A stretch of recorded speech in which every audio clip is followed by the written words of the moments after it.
Hey guys, welcome to Audio Stew, the podcast over here on Renewed Horizon, where I talk about things that I love with people that I care about. This is the second episode of a two-part series about Star Wars. If you have not listened to the first episode yet, I would highly encourage you to do so. It is already posted on the channel. As a little bit of recap, we've been going through all the different Star Wars movies, sort of talking about why we like them, what makes them good, what makes them bad. And so, yeah, it's me and my sister Christina.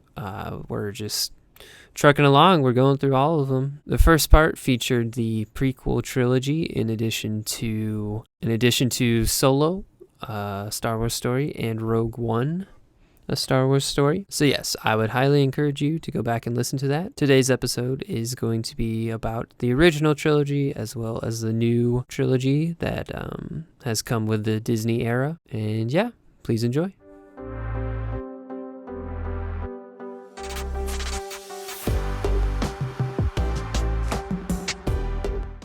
Last time on Star Wars.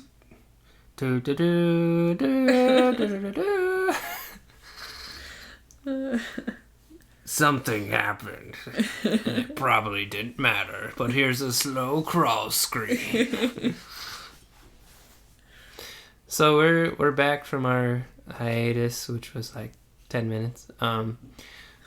And now we get to talk about the Star Wars as it was meant to be, perhaps. The original trilogy. We get to start with, I'm just going to call it Star Wars, because that's the name of the movie when it was originally released. For context, we're talking about Star Wars A New Hope, episode 4. I'm just going to call it Star Wars, because that's what it was originally called. Yeah. An incredible movie. Mm-hmm. Probably one of the greatest, do I want to say the greatest movies of all time? One of the greatest movies modern-ish era of all time. Why is Star Wars one of the greatest movies of all time, Christina? I think it just involves a lot of elements. It's just one of those movies where everything just came together perfectly. Where the actors just have great chemistry, the writing was well done, the amount of effort they put into the effects and the practical stuff, it's insane. It's amazing, and it definitely makes sense that it was amazing when it came out and it holds up to today, and that's what makes a good movie, that like no matter what happens in the time since, it has something that you can hold on to. It's beautiful. It's hard to talk about it though, because it's like it's been talked about so much. Yeah, so, like, everybody knows about Star Wars. Even your grandpa knows about Star Wars. Yeah, to find something new to say, it's difficult, but yeah. But we can still talk about like personal experiences with it, because we're new people, I guess. We haven't shared our opinions, I guess, with the world. Yeah. The original Star Wars is great because it's not a franchise. It's like a sci-fi. Yeah. It's a sci-fi film. It's a sci-fi fantasy like space cowboy film. Yes, like it's a space opera. Yeah, it doesn't have all the tropes of, oh, this needs to be in a Star Wars movie. Mm-hmm. Like it established some of those, but it's really different. So if you were to look at it without the context of all the other Star Wars movies, right? This is where we're first establishing things. So we have the opening sequence, which, is carried over from Rogue One now, but originally it's just, there's a ship, it's under fire, and this scary guy with the black costume comes on. He's got is he a robot? Is he a person? I don't know. There's a princess apparently, and she needs help. There's some talking robots, and she sends them to go get help.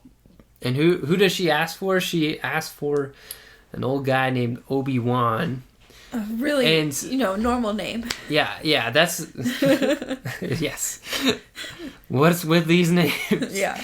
But she asks for this old guy, and so the two droids pop up on some planet, and one of them's looking for the old guy, and they, as happenstance would have it, they bump into the wrong folk who are the Jawas going, Yeah. Houdini. Yes. And they wound up getting sold off to just some farmers. Yeah. Literally farmers. That's what they are. Farmers. They're not like super magic people. They're farmers. Mm-hmm. And they got a young kid. Yeah. His name is Luke. What I love about Luke is that he's just like such a normal, like, I think he's supposed to probably be about like 18, 20-ish, where he's I don't know how old he is supposed to be. It's hard to say, but I want to say like late teens. Yeah, maybe. he's just like your average kid that's been on this small farm town his whole life, and he wants what he wants. Yeah, does he really want to, like, he doesn't want to, like, see wanna, the world or anything. He just wants to not be doing the same thing. I feel like it's again. essentially like the same thing as like, Dad, I want to go to college. It's more like, Yeah. Uncle, I want to get off the farm. Like, Yeah. He doesn't want to do this his whole life, but he doesn't have any sort of like big goals. He's just he's a normal kid. Yeah. There's literally we joked about it earlier, but he's a little whiny. Like, yeah, he really is. He's like, what is the line is like, I wanted to go down to the Tashi station and pick up some power converters. He's like complaining because he has to do chores and stuff. Like he's a farm kid. Like, he doesn't want to do some of this stuff that he's been doing his whole life. Yeah. And then who's Obi-Wan? He doesn't know an Obi-Wan. He's just old Ben. He's just crazy old Ben. It's literally, he's not a Jedi master. He doesn't whip out a lightsaber right away. He's like supposed to be a weird wizard guy. Yeah. He's literally a wizard. That's what they call him. It's like, yes, everybody knows it now, but you can just still feel like, imagine sitting in the movie theater and not knowing like what's going to happen next, and not having that cliche of like, this is what happens in a Star Wars movie. Yeah. It's very pure. So they got crazy old Ben, who, when he whips out a lightsaber for the first time, everybody in the audience is like, whoa, what is that? Yeah. It's like a laser sword. That's awesome. Yeah. And, they go from there. They got to go down to the station to find a ship to go help out the princess, right? Mm-hmm. And then they bump into Han Solo, who is actually good Han Solo. Did you skip the whole part about where, his aunt and uncle were, kind of killed and stuff Oh, like yeah, that. That's true. Just so that you can cut ties with home. Yeah. Stormtroopers It is almost funny, though, because there's not a whole lot of time spent on that, and you just kind of have to, like, assume that Luke is feeling a lot of things throughout a lot of these movies. You just... The part where he like, kicks the sand and then looks in the air. Yeah. Such a great shot. You just have to kind of, like, put yourself into it, but, like, not that there isn't a little bit there, but there's room to imagine still. And it. You get the sense that, because it's not explained, like, what happened to Luke's parents at all. Yeah. And you get the sense that his aunt and uncle know something's a little bit up with the whole old Ben and stuff, and they're curious about what's going on, and they're clearly hiding something, and that's a little bit elaborated on in different things. And a quick sidebar, I just remembered the part where they're at home and they're just sitting down and eating a meal. Yeah. And the milk is blue. Yeah. But here's the thing.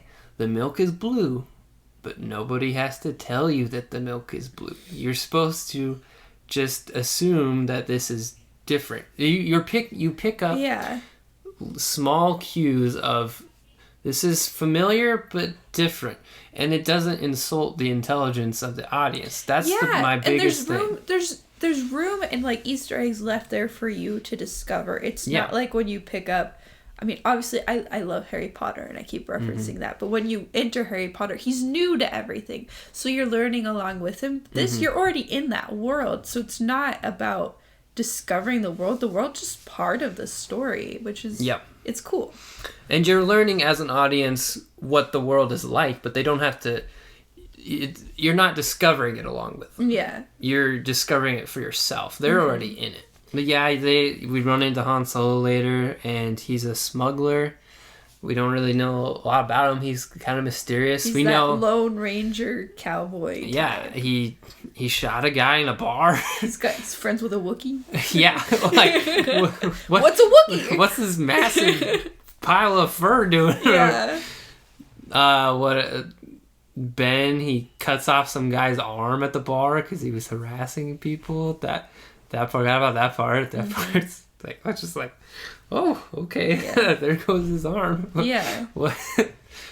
And Han in this movie, this is, again, there's a little bit of Rogue One, some of those, why Rogue One is good, because it captures some of these elements of people not necessarily being totally selfless. Yeah, not really, they're not fully the good guy, and they're not fully the bad guy when it comes to stereotypes. They're real people that have to grow through all of this. And yeah, like Han, he's not in it to go save the world or anything. He just wants some money. Like, he's literally what he does.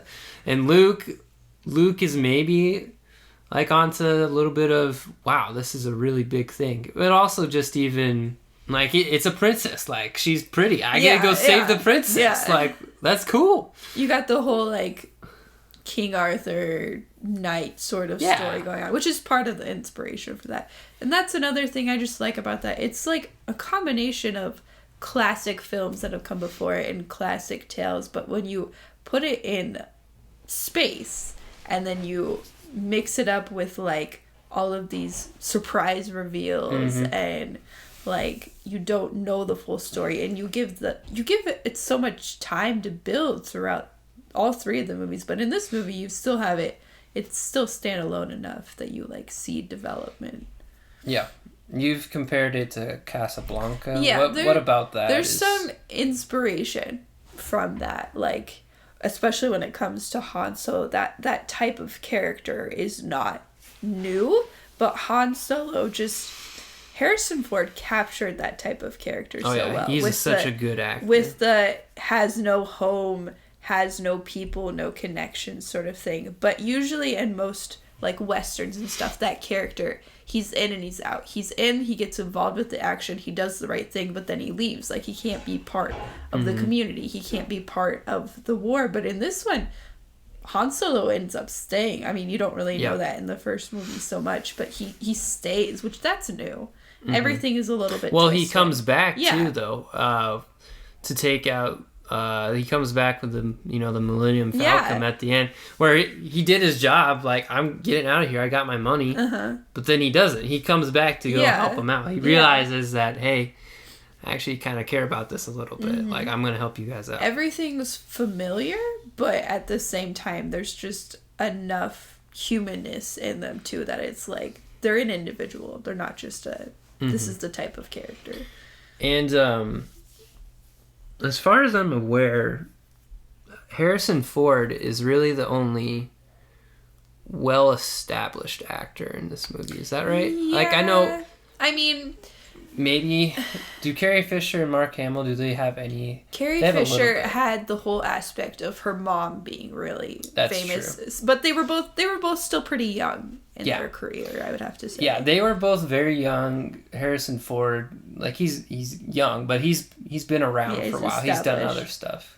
But that's kind of cool, because it's like there really wasn't, like, this famous actor is in this movie. They didn't have, like, a big draw in that way. It's kind of the whole underdog feel, and that's what makes a great movie, is that people don't really know what to expect, or they don't expect greatness, and then people show up and they're like, whoa, this is awesome. Yeah.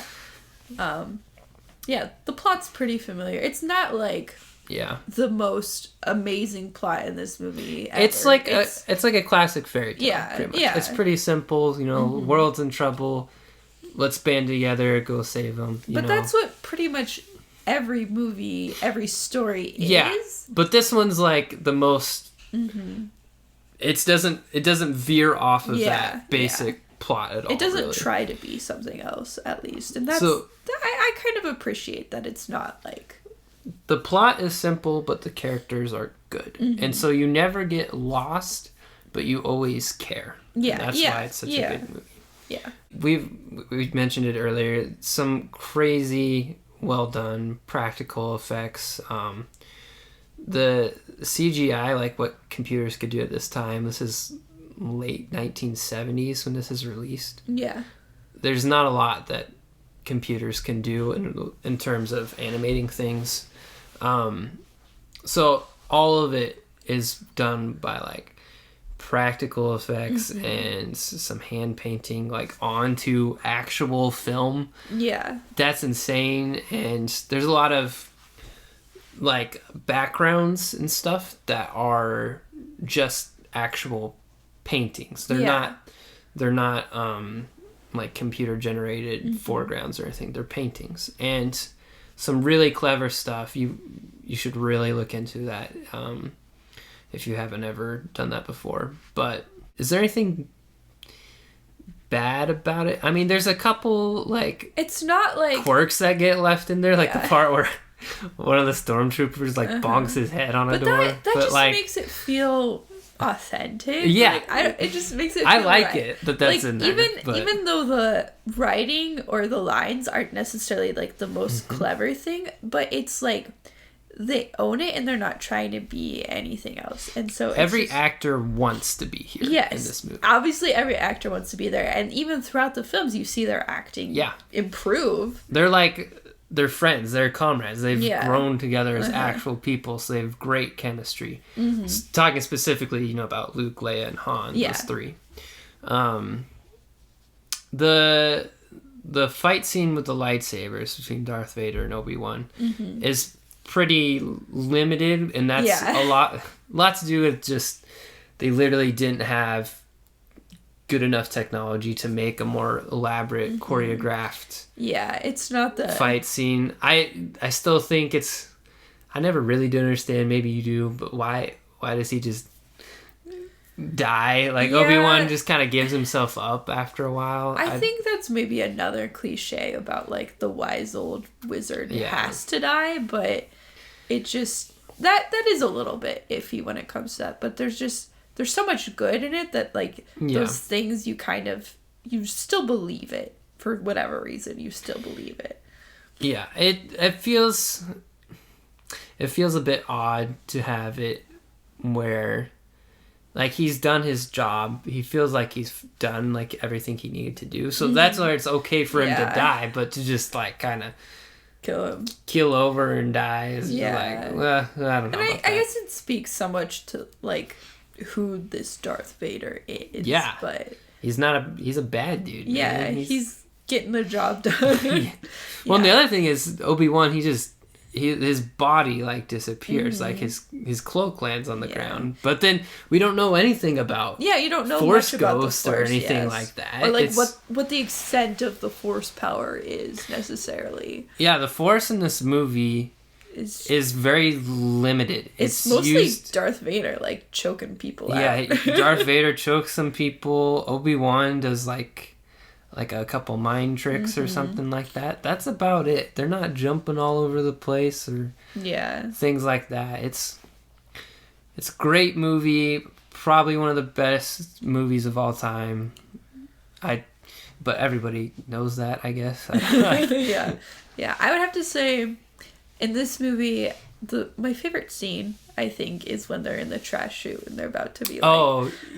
They're like about to like be squeezed to death and they're like all freaking out and stuff like that. That I feel like is just like some of the best like on-screen chemistry that you could really like find from this time period almost, where it's just like you feel all of it. And it's just wonderful. I remember watching I don't remember if it was Jimmy Kimmel or Jimmy Fallon. Mark Hamill was talking a while back about that scene. Yeah. And how he had suggested like afterwards that like he was talking to producer, George Lucas or whoever. Anyway, he was saying like, well, wait, shouldn't I have like all this like trash in my hair and stuff like after we get out of there? And then apparently Harrison Ford was like, hey kid, it ain't that kind of movie or whatever. Like and it literally isn't. It isn't that kind of movie. There's bits and pieces where technically this isn't right, but it doesn't work. You believe it. But it's not supposed to be that kind of movie. Yeah. Anyway, that's Star Wars, A New Hope, to be technical, I guess. I don't know. Yeah. We got a few more to go still. Yes. We're going to talk about The Empire Strikes Back now. Which I realize is one of like people's most favorite Star Wars movies of all time. Yeah. Personally, growing up, I always thought it was a little bit more boring because it's more plot driven. Yeah. And as a child, I had a hard time keeping up with it. But nowadays, I can appreciate that. Yeah, I think the general consensus from what I know is that The Empire Strikes Back is regarded as the best Star Wars film. Mm-hmm. I don't think it is. I like the original one more. Yeah. But you're right. It is pretty heavy. It's pretty heavily plot driven, and really a desperate movie. Because from the last movie, so much action. Yeah. The last movie is they blow up the Death Star, and you're like, oh wow, we did it. Yeah. And but then we realize, actually, no, they have a really, really big empire. Like, we blew up one battle station. Mm-hmm. Now we have to go pay for the consequences. Yes. We're a bunch of rebels hiding out on a snowy planet. Mm-hmm. And that the whole Hoth fight is really good. Yes. What else is in there? There's Luke's inside of some animals for a while. Oh yeah, that was interesting. I mean, I feel like Han has a lot to do. Han does a lot in this movie. Yeah. You see him change. His character is a lot bigger in this movie. Yeah. Because he's still pretty selfish. Mm-hmm. But it's kind of like, oh, he came back for us in the last movie, right? But now you see, well, he's still kind of the same guy, though. Yeah. But at the same time, he still cares about people, right? Like, Han is the one who goes out and finds Luke, and keeps him warm and all that jazz, and takes him back. And so Han's doing it because he cares about the kid, but also because he kind of likes Leia, and he wants to get on her good side. I think Leia doesn't necessarily have the most amount of like character growth throughout all these movies, but you see her in some interesting positions as like she still has this like leader role, which is kind of cool. Yeah, Leia, and we didn't talk about this much, but her role in the first movie, it's pretty much just a political she's role. Just the princess, like and not like a sappy Disney princess type thing. No. Like she's a legitimate princess. She's a ruler. She's trying to decide how is she going to lead like this rebellion against the Empire. Like that's really hard. And while she doesn't necessarily go much beyond being the princess, she's a cool one though. Yeah. Like her personality is strong enough, I think, even though she might have smaller parts. It's just like she is who she is, Yeah. And you get to see her develop because she's by herself for the majority of the first movie. Now she's finally engaged with other characters and stuff because she was captured in the first movie, right? But now you get to see how does she interact with these people. Well, Leia kind of likes Luke because he's like the cool kid, and Han likes Leia, but she does not get along with Han. They get into multiple arguments throughout the movie and stuff like that. I'm trying to remember how it progresses because I haven't seen The Empire Strikes Back in a really long time. It was hard to watch as a little kid. It required a lot more thought and understanding. Well, I know that eventually you go from Hoth to what I always called like the like cloud plane. I think it's called Bespin, if I remember. Yeah. And full disclosure, the only reason I know the names of these planets is because I've played Star Wars Battlefront a lot. And that's why I know. Yeah. Yeah, they go to the space or cloud planet. I'm trying to remember before. Well, Luke veers off on his own. Yes, path, yes. There's like there's multiple things going on at the same time. And that's where we first get introduced to Yoda, right? Yoda. So Luke feels some call. He's got to go off to what turns out to be swampy land. Yeah. Which like, okay. And I think Obi-Wan or Ben, he's not. They haven't established the whole Force Ghost thing. He's just his voice. It's his voice. Yeah. It's talking to Luke. So there's you still get to learn new things about like the Force. You see him and training like with that. the Force, and he actually like learning how to actually use it. There's a little green puppet. You know? Yeah, I love Yoda. Yoda's so good because he's a cranky old guy. He's perfect. He takes on Obi-Wan's role, but in a different way. Yeah. Like with the whole mentor wizard type thing, but now he's got a personality though. Like, this is a different personality. I love my favorite line. Not my favorite line, but just the fact that you can have in a scene, right? You can have Luke, who's just there, right? He's wanting to be trained. His buddy R2, right? Yes. R2D2, who's like, how can you love is there, a robot? I'm trying to remember. But Is there like some dude in the trash can for that essentially, or like something like that? There's I don't remember how R2 works. If there's an actor inside of R2, I think there is. I don't remember. But the point is, you got Luke, you got a robot, and you got a puppet. Yeah. All in one shot. You got the puppet who's like yelling at the robot, and R2's making noises, and Yoda's over here banging him with his cane, going like, yeah. And then Luke's like, hey, stop that. It's just so funny. It's great. It's such a wild concept, but it works. Yeah. The ability to be a good actor in a room with a puppet, I think, says a lot about who Mark Hamill is. Yes. Yes. That's amazing. So yeah, I honestly, the plot of this one is still really fuzzy in my head because for whatever reason they have to go there. Yeah, I'm trying to remember why they go to the Cloud City. I think they're trying to get some help from Lando, which we're introduced to him. Lando's awesome. I love Lando. He's got the charisma. Yeah. He's like all charisma. Yes. But yeah, and then there's the whole thing things go south. Vader shows up. Vader shows up again.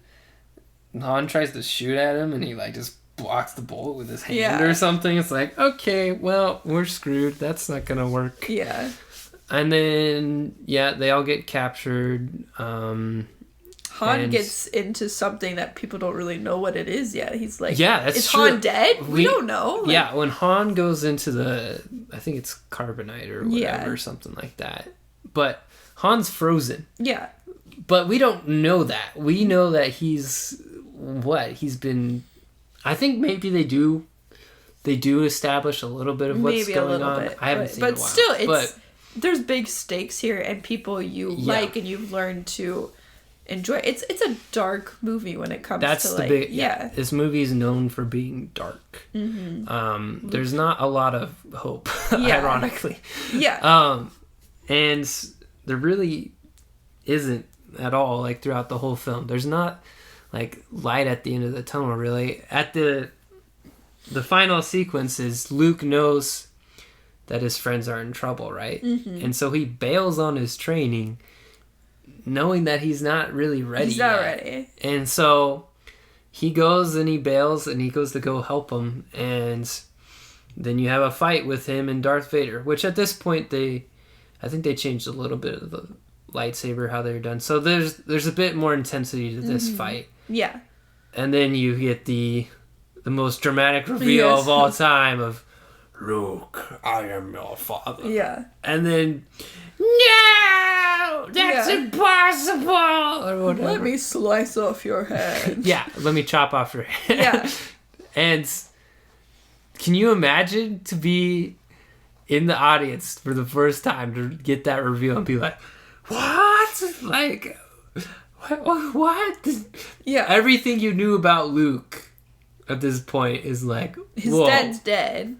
His dad was killed by Darth Vader. Yeah. You think that's what you know. That's what Obi-Wan told him. Yeah. They told him that Darth Vader killed your father. Mm-hmm. It's like Darth Vader is your father. Like, he's been lied to.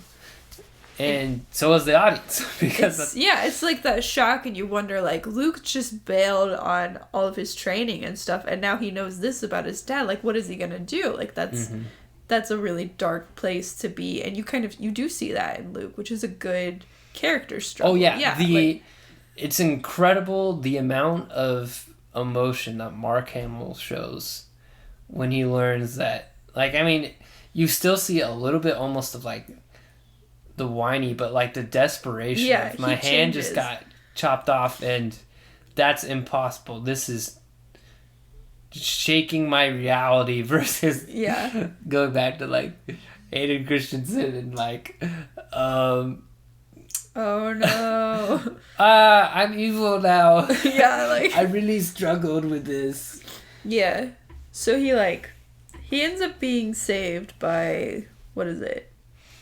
So he jumps. Yeah, and then and falls down this massive pit and stuff, and winds up he's literally like hanging from a pole. I love that scene where it's so intense. Like, Leia and Lando, because Han's gone. Leia and Lando, which if I remember right, Lando helps them escape. Yeah. That's why Leia and Chewie get out of there. Yeah. They go and pick up Luke, and then that's kind of how the movie ends. Is Luke gets saved. He gets like a robot hand. Yeah. Like, we get the metal hand for the first time, which is a trope later on. Yeah. And that's kind of it. We got us, but the rebellion's kind of not looking so hot, and Han's gone. Yeah. It's not good. Yeah. A lot of iconic scenes, so it's hard to break it down, but it's just, there's a reason why they're iconic. Overall, good movie. Continues a lot of good CGI. There's some great stop motion in this movie with the walkers. Yeah. But yeah, it's rightfully so. People like it for a reason. Which means now we get to go to the third movie in the trilogy, which is probably the most controversial of the three as far as like whether or not people liked it. Yeah, which is strange to me because it's probably one of my favorites, I would have to say. You think so? Okay. Yeah. Like, as a little kid, it made sense to me compared to the early one. And I also I think it might be because Leia has a little bit more in this movie too. Yeah. And there's the whole like rescuing stuff, and it's like action oriented, and it's different than what we've seen before. Yeah, the whole first sequence of they need to go rescue Han, because turns out that actually is a thing. Yeah. And you start to see now that Leia actually does like Han, which FYI, her and Luke figure this out first, that they're actually that's siblings. Oops. Whoopsie. Which is something I don't know they don't actually say it until this movie, I think. Which is like, there's so much in the background going on that should be a big deal, but it's not the focus of the movie, that it's like, I like it, but I don't, because you know that there has to be all these like emotions, and like, how do you deal with that? Yeah. But it's not what the movie's about. But I think it's funny though that Han doesn't know about this. They're siblings, and so he still thinks, he's like, all right, fine, Luke, you and Luke can be together and stuff. She's like, dude, he's my brother. Yeah. He's like, what? Like, oh, okay. Yeah. Yeah. Yeah, so there's the rescue sequence, and then it goes to... does Luke go back for more training? I think he goes back to Yoda. Yes. And Yoda dies. Yes, Yoda dies. And then he... But Luke is like, he's ready now. And then they go to Endor, the planet, because guess what? They're rebuilding the Death Star, which at that point was okay. Like, that was fine. That we'll talk about later. That does not work. Yeah. But they're rebuilding it, but so they got to strike it while it's weak, kind of, like, before it's ready to go. So that's where they get into this whole mission of they got to take down the shields and stuff. And it's, it's really a good continuation of the plot and culmination of characters. It's really well done. Could the plot have been pretty much anything else, or if they could have, like, heightened the stakes? Maybe, but, like, they didn't have to. Like, it didn't have to be this, like, something completely new or try too hard, I think. No, it made sense because it's kind of like, well, we already saw earlier that the Death Star could definitely blow up a planet. Like, it's a battle station, and they already still have all the plans for it. So, change it up this time. Don't have the major weak spot. And you're good to go. Like, why not just rebuild it? And so that whole plot, I think, works well. I love the space battles. It's awesome. We haven't even talked about, like, X-Wings and all that jazz. Like, that was really impressive to have some of that. You got the trope of the fat guy always dies. Yeah. That's kind of funny. But what else is there? There's some teddy bear looking creatures that are... Oh, yeah, the Ewoks. I love the Ewoks. Are great. They're adorable. Yeah.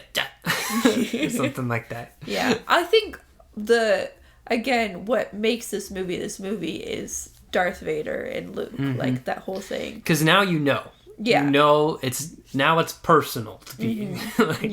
Just borrow cliche. But Luke has to fight this guy, but he's also his father, and yet he doesn't want to kill him. He wants to turn him. He wants to turn him to the good side, And at this point, I think the Emperor who's like the leader of the Empire, because he's an emperor. Yeah. But I think this is when he finally starts to take his role in. Yeah, he becomes the, like, unexpected, so this is, like, the who's villain. Behind everything. Yeah. And even, like, the other thing we didn't really talk about, though, is Darth Vader is not, like, the head bad guy. Yeah. He's not the biggest fish. Yeah, no, he's not. And even the original Star Wars, he's kind of like he like takes the point on a lot of things. Yeah, but he's like he's the Lord Vader. He's the figurehead of their whole entire regime. Yeah. Like a prince or a king or whatever, where it's not like he has all this power, but he's kind of doing his own thing. Like, yeah, he's under orders from other people, and there's like even like there's like a council of evil dudes who are like, one of them this is going way back to earlier, but like the original Star Wars, the first movie, and one of them is like talking to him about, like, well, what did you ever do for us, Darth Vader? It's like, you and your weird powers. He gets mad at him, and some other dude tells him to, like, stop choking him, and he listens. Like, he's not, like, the head bad guy, but he has power. Mm-hmm. And now he has power, but he's also fighting his son. And they're fighting on the same terms, too, where it's, like, it's not just a battle of, like, I need to kill you, but there's stuff with the Force going on here, too, and, like, what is a good person and what is a bad person. Like, that's a lot of what these movies are about.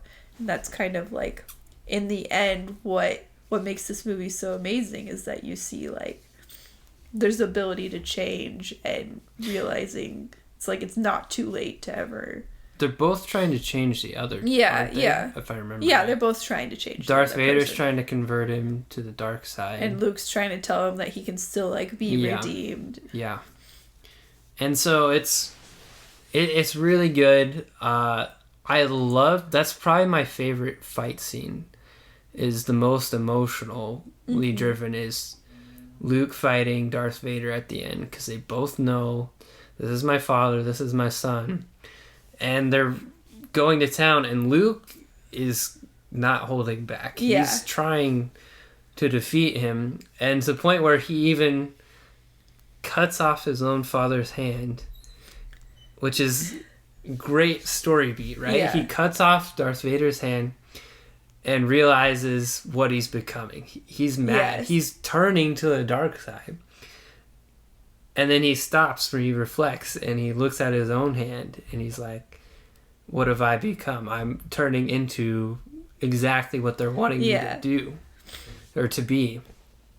And that's like when the Emperor is like, take him out. Like, become my apprentice. Like, you're going to be the next bad guy. And Luke tosses away his lightsaber and says, like, I'm not going to be like that. I'm a Jedi like my father. Yeah. Which Darth Vader's literally on the ground. Yeah, he doesn't seem like a Jedi. He seems like a bad guy. I'm a Jedi like my father. And all the ones before them. Like, I'm not going to be evil. Yeah. And then the Emperor's like, oh, then you will die. And they start shocking him. You see lightning. He's like, oh, I didn't know he could do that. Yeah. And then Darth Vader finally turning and tossing the Emperor off. Yeah. Like, I'm not going to let you kill my son. Like, just some really good, like, story beats. Yeah. Yeah. It is different, though. Like, how do you feel knowing that Darth Vader is also little Annie now from Hayden Christensen? Yeah. I think the whole story with Star Wars Episode 1 and then ending it there and then kind of being able to look back and seeing that Darth Vader, that could have been something right there where there could have been more of a journey into, like, because obviously Darth Vader, as you know, he was a great Jedi, which we didn't really see that much of. Yeah, because we don't really know. We know that they're warriors, but again, due to some limitations, we didn't really see them fight a lot. Yeah, but I think that's what makes the movie good, where there were kind of points where maybe they kind of, like, didn't take certain storylines that they could have with the end movie here, or maybe it was too convenient. I don't know. But, like, they that part ended well. And I think that's, like, the most important thing. Like, they kind of, like, just let, like, Leia and Han be there and do their own little stuff. Like, we're going to shoot some guns and stuff like that. Yeah, like, their mission was important, too. Again, this is the multiple fronts battle that it does really well. They have to take out the shield generators. That's Leia and Han doing their own mission with some rebels. Then you got the people up in space led by Lando and Chewie, and they're gonna they have to actually blow up the Death Star again, you know, once the shields are down. And then you got Luke on his own trying to turn his father and to face the leader. Like, so many good things. There's a couple meme lines, you know, the whole "it's a trap." Yeah. Like, that's a good line. There's a lot of good stuff in this movie. There's some bad stuff in this movie too, I would say. Yeah. The whole rescue sequence at, like, Jabba's palace, and there's something going on with, like, Leia and Jabba, and so it's really kind of a gross, unnecessary type thing. Yeah, and it's just, I wanted to see Leia and Han have a more interesting relationship that went from, like, oh, we're, like, dynamically, like, we're completely different people, to, like, oh, you know, like, we're sort of on the same side, but then it just kind of, like, all meshes together in the end that, like, oh, we're in love now because I can't be in love with Luke. And, like, I rescued you earlier, and I don't know. There could be more there, but I think for the time when this movie was made, it's not so unexpected. It's just that there could have been more interesting character development for both of those people, probably. Yeah, that's probably another good point. Yeah. So I, like, literally for me, if that opening sequence didn't have some of the inappropriate type of content, this would probably be one of my favorite movies. Yeah. Because it has that, I actually don't like this movie. It kind of tainted the rest of it for me. It definitely, like, I don't know. It made it definitely very clear that, like, there's only one reason why Leia is dressed like that, or why Leia is really even in this movie, just to be, like, the girl to draw again a little in, bit. Yeah. Which it's not what she could have been or what this movie is really about. Like, I don't know. It's just really stupid. Not a good directing decision. It didn't even really fit with anything else that had happened or what we had learned about. I don't know. And that's why I just don't like it, is because the rescuing Han part, like, makes sense. It just, and we also get introduced. Well, we're introduced to him in the last movie, but we get to see Boba Fett. Like, like, people thought he was really cool, and then he just kind of, like, dies. Yeah, which I don't really get why he's, like, whatever. Well, so, like, if you were to cut out the first 20 minutes of the movie, or redo it, and then keep everything else afterwards, great movie. As is, I'll probably just say okay. Yeah, I would have liked to have had, I don't know, Leia figure out she has, like, force powers, or like maybe some more interesting things about, like, my father is Darth Vader. If she's gonna be there, she should have, like, a role, you know? Because after all of this takes place, she doesn't seem like she has that much authority left when it comes to the rebellion. So it's like, I don't really know why she's there, other than there needs to be a romantic interest in this movie. Yeah, Leia is definitely, she's stronger than a lot of female characters. Like, she has a more important role. Yeah. But as still maybe not, like, as, there were a couple times where you kind of wish it would have been more emphasized, or, like, not so stereotypical. Yeah. I don't know. Those are just things that maybe, like, could have made it better, but it doesn't mean that, like, the way that they made all these movies, it all fits together fairly well. As a trilogy, the original series is undoubtedly the best. Yeah. There's no debate. I don't care who you are, Disney fans. Well, actually, I mean, I do care who you are. You know, you're probably a nice person. But, like, it just... there shouldn't be a debate about... Is the original trilogy the best of the three trilogies? There's no It's debate. What Star Wars is supposed to be, as much as possible.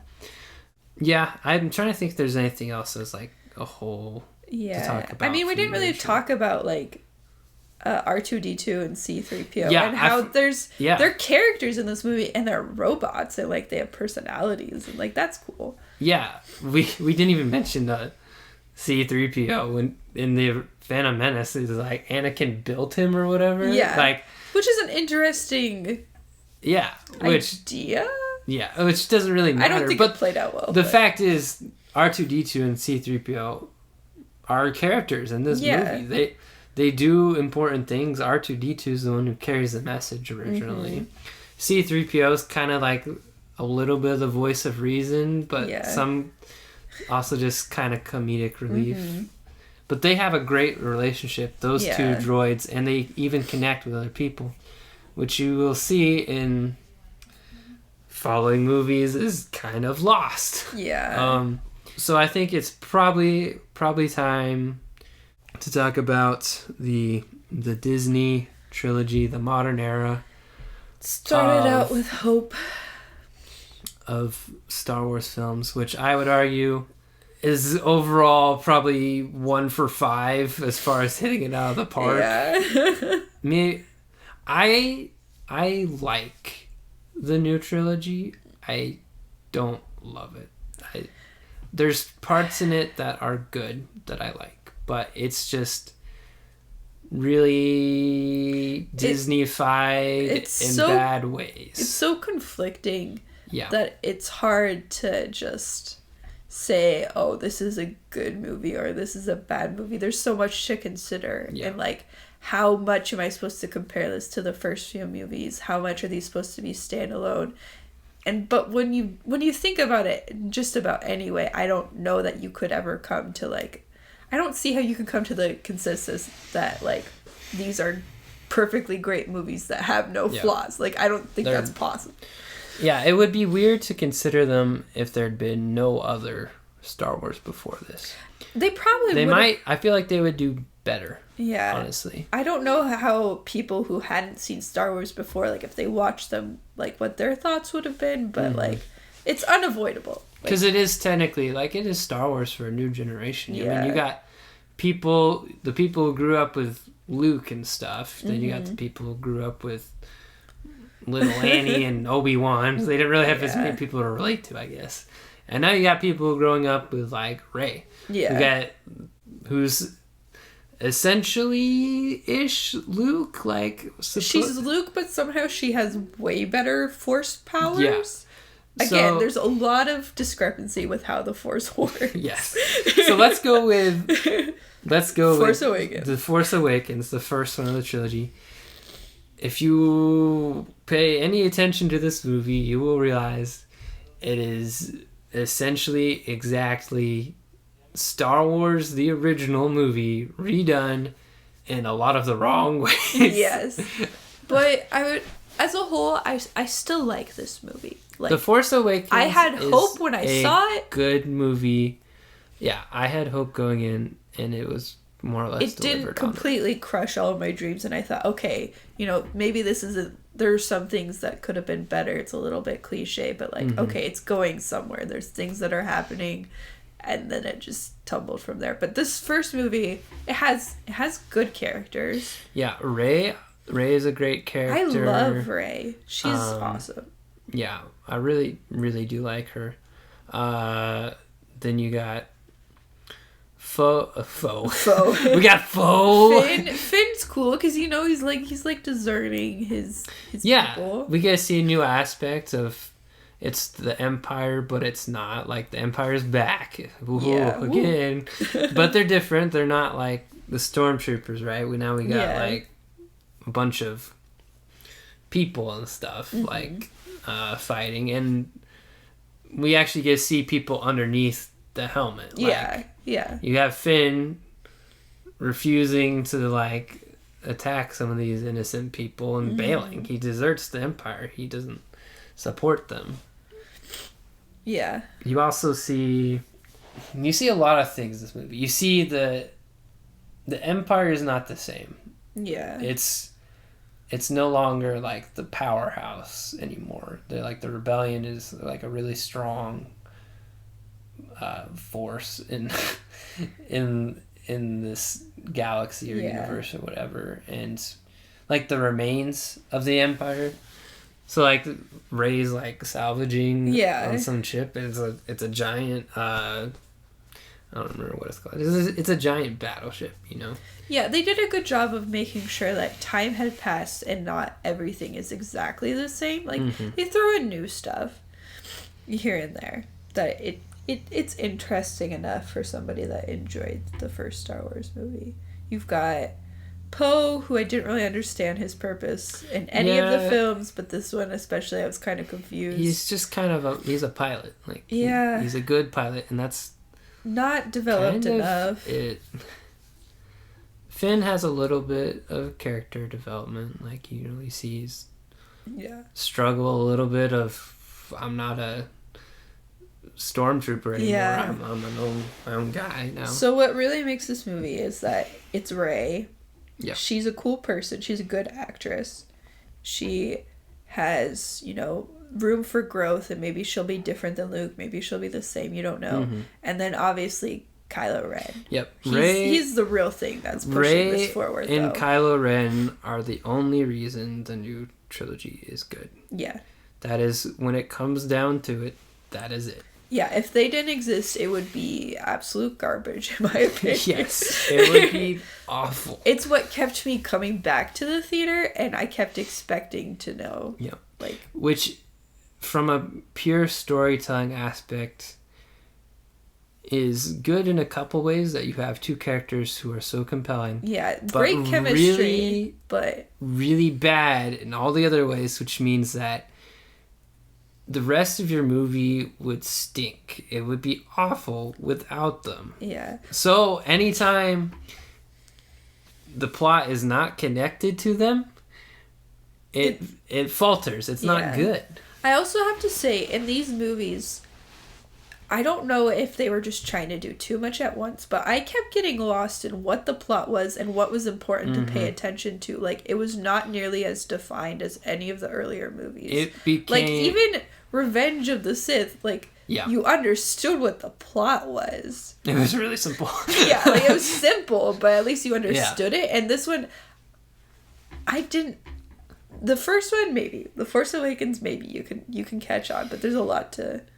Yeah, we know, and it has a little bit of good mystery too. Like, we don't understand like who Rey is really. We learn that she's like really strong with the Force and stuff, and really, honestly, the Force Awakens is kind of just fan service. Like, yeah, it really is. She does like the mind trick like Obi-Wan did. Yeah. She whips out a lightsaber and is fighting Kylo Ren. And she can just suddenly fight. Like, I don't know, it's a bit... There's a lot of problems in that they tried so hard to be like the first movies, but also tried so hard to flip cliches. Yeah. And that they just became cliches again. Yeah. Because if you flip a cliche to its opposite, it's probably already a cliche. Because even the whole thing with Kylo Ren and Rey, like, it's still cliche where there's the bad guy and there's the good girl and there's going to be confliction. But in the end, you always know how it's going to end. So why... I don't know. That's not a lot to be driving a movie. Okay, so what did they repeat, right? They built another Death Star. Yeah. Except for this time, it's a death planet. Oh, yes. And it can blow up even more stuff. Mm-hmm. But it still has the exact same weaknesses. Like, what was that? It literally follows, like, almost the exact same plot line. It's awful in that sense. The only real difference I can think of is the whole thing with Finn. That's a different angle, and the whole thing with there's some sort of, it's only hinted at in the Force Awakens, but there's some sort of connection between Rey and Kylo Ren, which at that point in time was still cool. Yeah, it was still interesting. It was drawing you in. It didn't really know what it was. There's just maybe couple hints. The other thing which we have to talk about is all the old characters who come back for this movie. So Harrison Ford reprises his role. He's Han Solo. The Millennium Falcon's in there. Millennium Falcon's back. Okay, Chewie's back. The Wookiees, you know. Carrie Fisher's back, and that was one of the most surprising things, because you see these people go from like super young in Star Wars to now they're like pretty old. Harrison Ford, he's pretty much the same, honestly. Harrison Ford just has gray hair, but like he's the same. Always Harrison Ford. Carrie Fisher, I feel like kind of I think she like was a smoker. You could tell that she lacked some of her maybe former ability as an actor just because of where her life had brought her. Which I don't know how people who hadn't really seen the earlier ones would really feel about all these cameos, which are specifically just for fans. Like, how does that work when you don't really know who these people are? Is it who's this like guy? why would you care? Like, would it feel important enough? Which I think there's a lot that they could have thought more deeply about, like how to make that work better for everybody. Yeah, Princess Leia kind of turned into, she was like the gutsy like leader of a rebellion to now kind of like your old grandma who's kind of, she's like a nice grandma, and you know she's still leading a rebellion, but she doesn't get around as much as she used to. She really doesn't. I think Harrison Ford has an interesting part that he actually does play in this movie, which I tend to forget about. Like that he has some cool things that he gives, like advice wise, and yeah, that's one thing that I love. Harrison Ford, and this is of all the main actors that they brought back, Harrison Ford had one of the best roles, and him and Leia had a son together. Yeah. It's Kylo Ren. So they're making some connections already. Like, this is not just a random person. It's personal, right? Yeah. And when Han goes to appeal to Ben to try and bring back... Yeah. Kylo Ren. His name is Ben. Like, that's his given name. But he's evil, so his name is Kylo Yeah. Ren. When he goes to try and appeal to Ben... And then Kylo Ren kills him. Like, that was an intense moment. Yeah, that was emotional. That was like... That one kind of hurt a little bit. And Kylo, you see, I like him because he's unstable. He's very unstable. At first, when it was just this movie, I didn't like him as much because I thought he's just kind of like... weird, whiny, angsty, but seeing his arc in all three movies, you see him being unstable, and also like not just I'm unstable, but like really struggling. Yeah. I actually thought that they could have done more with Kylo Ren throughout all of these movies, because you see his struggle and stuff like that, but you don't really get to see a whole lot of him as just a person. Oh, that's true. Which frustrates me, because he is obviously one of the main characters, and I would like to know more about him. And then they just kind of like drop that ball throughout the next few movies, where it's like how important he was and how much he made these films interesting. Lightsaber also had similar effect to, Darth Maul double lightsaber. Yeah. You got this weird...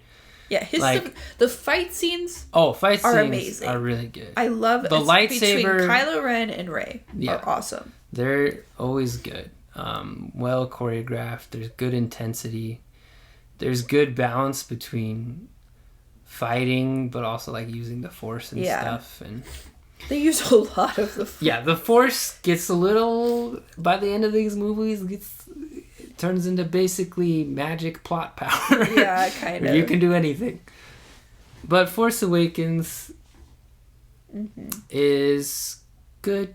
I don't think it's great. It started off a potential that for the next few films that I was like, okay, obviously, they had to start here, draw people in, and it's going to move forward, and everything is going to start to make more sense. Yeah.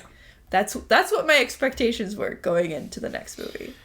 I was okay with it being fan service, because it is like it's a new thing. We haven't had Star Wars for a while. Let's start with like what we know works.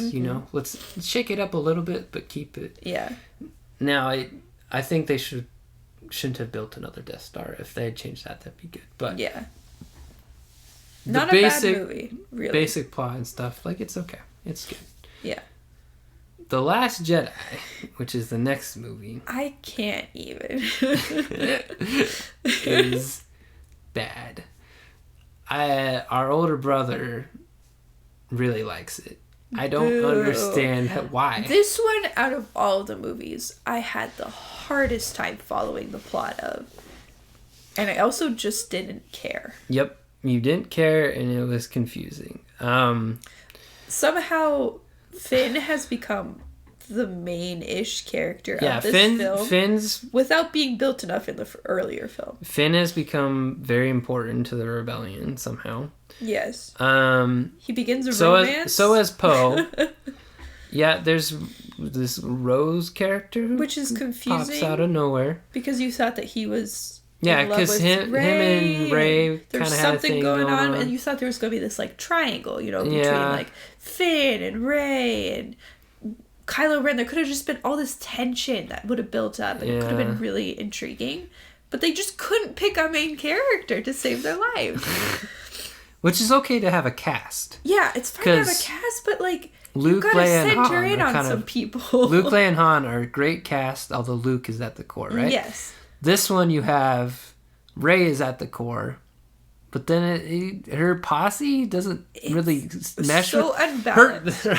Her arch enemy meshes better with her than Finn and Poe do. Yeah. Like, and Poe, I feel like I don't understand why he's in any of these movies or what his role is to me, because it never got really developed. Yeah, if they had continued with the whole stormtrooper thing, like that would have been good, but they just kind of turned him into another rebellion guy. Like they didn't really emphasize that aspect. They lost their personality. Yeah. So basic plot of this one, kind of they blew up the big Death Star, but Kylo Ren's still mad or something, and then they're stranded on their one ship because what's his name, Poe, the pilot guy, was stupid, and he lost a bunch of their ships because he thought he could blow up their whole army because it worked last time. Yeah. I don't know.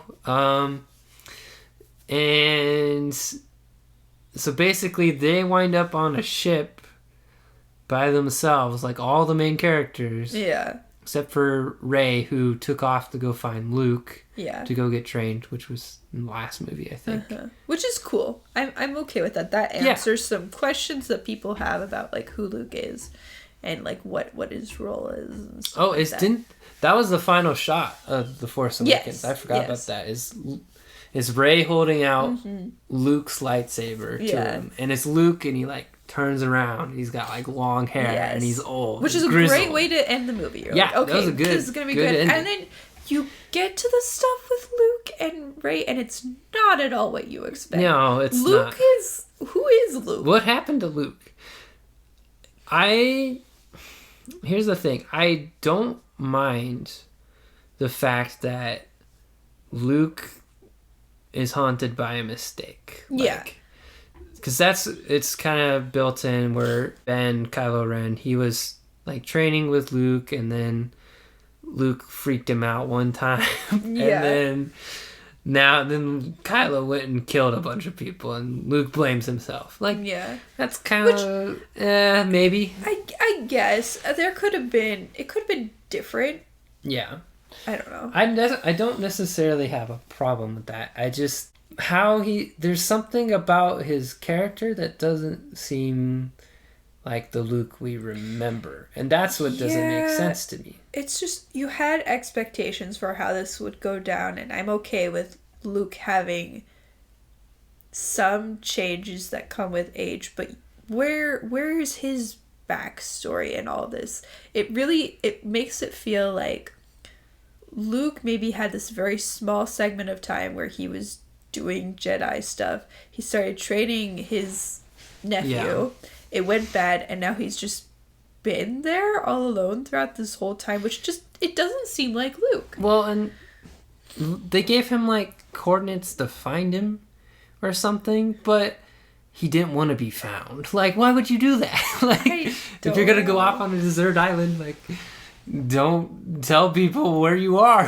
Like, there's some humor in it though, in that they're playing off your expectations for what you think it should be, which is cool. It's just it didn't really go anywhere. I like that Luke. I don't mind him, actually. I like that he's different. He wasn't what you're expecting. It's just when it gets to points where it doesn't seem like Luke. Yeah. Then it's not him anymore. And that's why it's unbelievable, you know. There's something off about that. Which there's just something off about a lot in this movie. Everything is off about this. Everything in this movie. And also, okay, I brought up the blue milk earlier. Yeah. You know? Okay, in the original Star Wars movie, they're drinking blue milk while, you know, at the dinner table. No big deal. Did Joni mention it? What do they do in this movie? Luke goes to some giant big dinosaur type thing. He's like squirting some milk out of it. He just drinks his green milk. He wipes his mustache. And he's like, that's good stuff. And what? I was like, what? Do I care? No. Yeah. Like, and it's not even. Maybe that's funny to some people, but I thought it was just weird. It didn't make any sense. I don't know. I don't need to know that he's drinking green milk, and it doesn't serve any. It's not comedic. It doesn't serve any plot purpose. Like, yeah, Rey doesn't. I don't remember how much she ends up actually learning from Luke. A lot of it is just kind of on her own, but Luke is there. Well, and Luke freaks out because he's like, oh, there's some darkness in her or something. And and she's got this stuff going on with, Kylo Ren again. There's some... Well, and they start to establish what I think is really cool, that there's something weird. Yeah, they're connected somehow. In a way that's not anything you've seen. And it's unlike anything else before. And I think it's really cool because they can... That is cool. They established that well in this movie. Yeah, and they're seeing visions of each other, but they're like actually sort of there, but not. They have like a little bit of power in how they interact with each other in those situations. And this goes back to the whole Luke trying to convert Darth Vader and Darth Vader trying to convert Luke. Same thing where now Rey's trying to see the good in Kylo, and Kylo's trying to convert her. Also, we forgot about Snoke in The Force Awakens, who's a big head who cares about Snoke? Why is he important? Why does he have control? Who is Snoke? And honestly, it's just... Yep, so Rey lets herself go get captured so they can take out Snoke or something like that, and they kill Snoke. He doesn't even do anything. There was no story to what, why. Nobody knows. Snoke was supposed to be like the big, like, important guy. Yeah. And I'm okay with psych, he wasn't that important. It's just, why was he there? Why was he there in the first place if he wasn't that important? I hated that. Another reason why I was so confused, because I was expecting to understand and I never did. And you didn't. You just died. A lot of questions were raised that were not answered in many of these films, but this one especially. Oh yeah, Finn and Rose? his not girlfriend who likes him are off on some mission. They go off on a mission to find a person. Who cares? They're finding somebody. Here's the thing. I literally do not remember why they were on a mission in the first place. I know... I could not care less. I remember sitting in the theater and I'm like, why am I seeing this? Their plot line, their little side mission, accomplishes nothing. Absolutely nothing. It does nothing.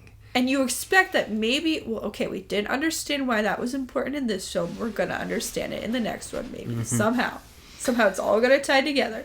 And it just didn't. It did nothing. Wrong. Another great, how it should have ended is the hizzy dubs for this movie. Yeah. Is the most hilarious thing ever. Way better than the actual. I would rather watch that 10 times than watch the actual film. A whole bunch of junk happens. There's a lady with purple hair. I don't know. She sacrifices herself, a ship, blah, blah, blah. That was Leia cool. almost dies, but then she doesn't. I liked the part where they blew up the ship by going to hyperspeed.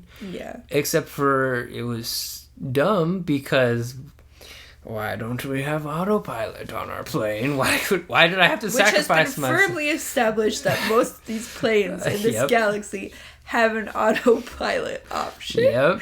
But not for hyperspeed. Maybe that's why. I didn't care about anything else that happened other than... The fact that she didn't... That Poe tries to do like a mutiny. He's like... I'm gonna take over. I'm the captain now. And what? Why? It didn't go anywhere. Why? And purple hair lady, why pretend to be evil when you're when you could just, like, I was just so explain what the plan is. confused. What's the plan? Why do we have to... Why not tell Poe the plan? So that way he doesn't flip out and go mutinous. Nobody knows anything. There was a really great fight scene between Rey and Kylo Ren in this that I still remember. Yeah, they was don't... Awesome. Because it was like... They don't actually fight. So what happens is... Kylo kills Snoke. Yeah. And I'm okay with him killing Snoke. It's just that Snoke didn't have any. Yeah. If he needed to be developed. Yeah. So that way it would feel more important when he died. So Kylo kills Snoke, and then they fight. Him and Rey are fighting. Yeah. Like with each other. Yeah, they're fighting with each other. Yeah, and it's a really. It's awesome. It's not like perfectly choreographed if you were to break it down. You get but that same Star Wars sense of like. It's really intense. You can see how together they can be like this big change that their whole galaxy means, and they like.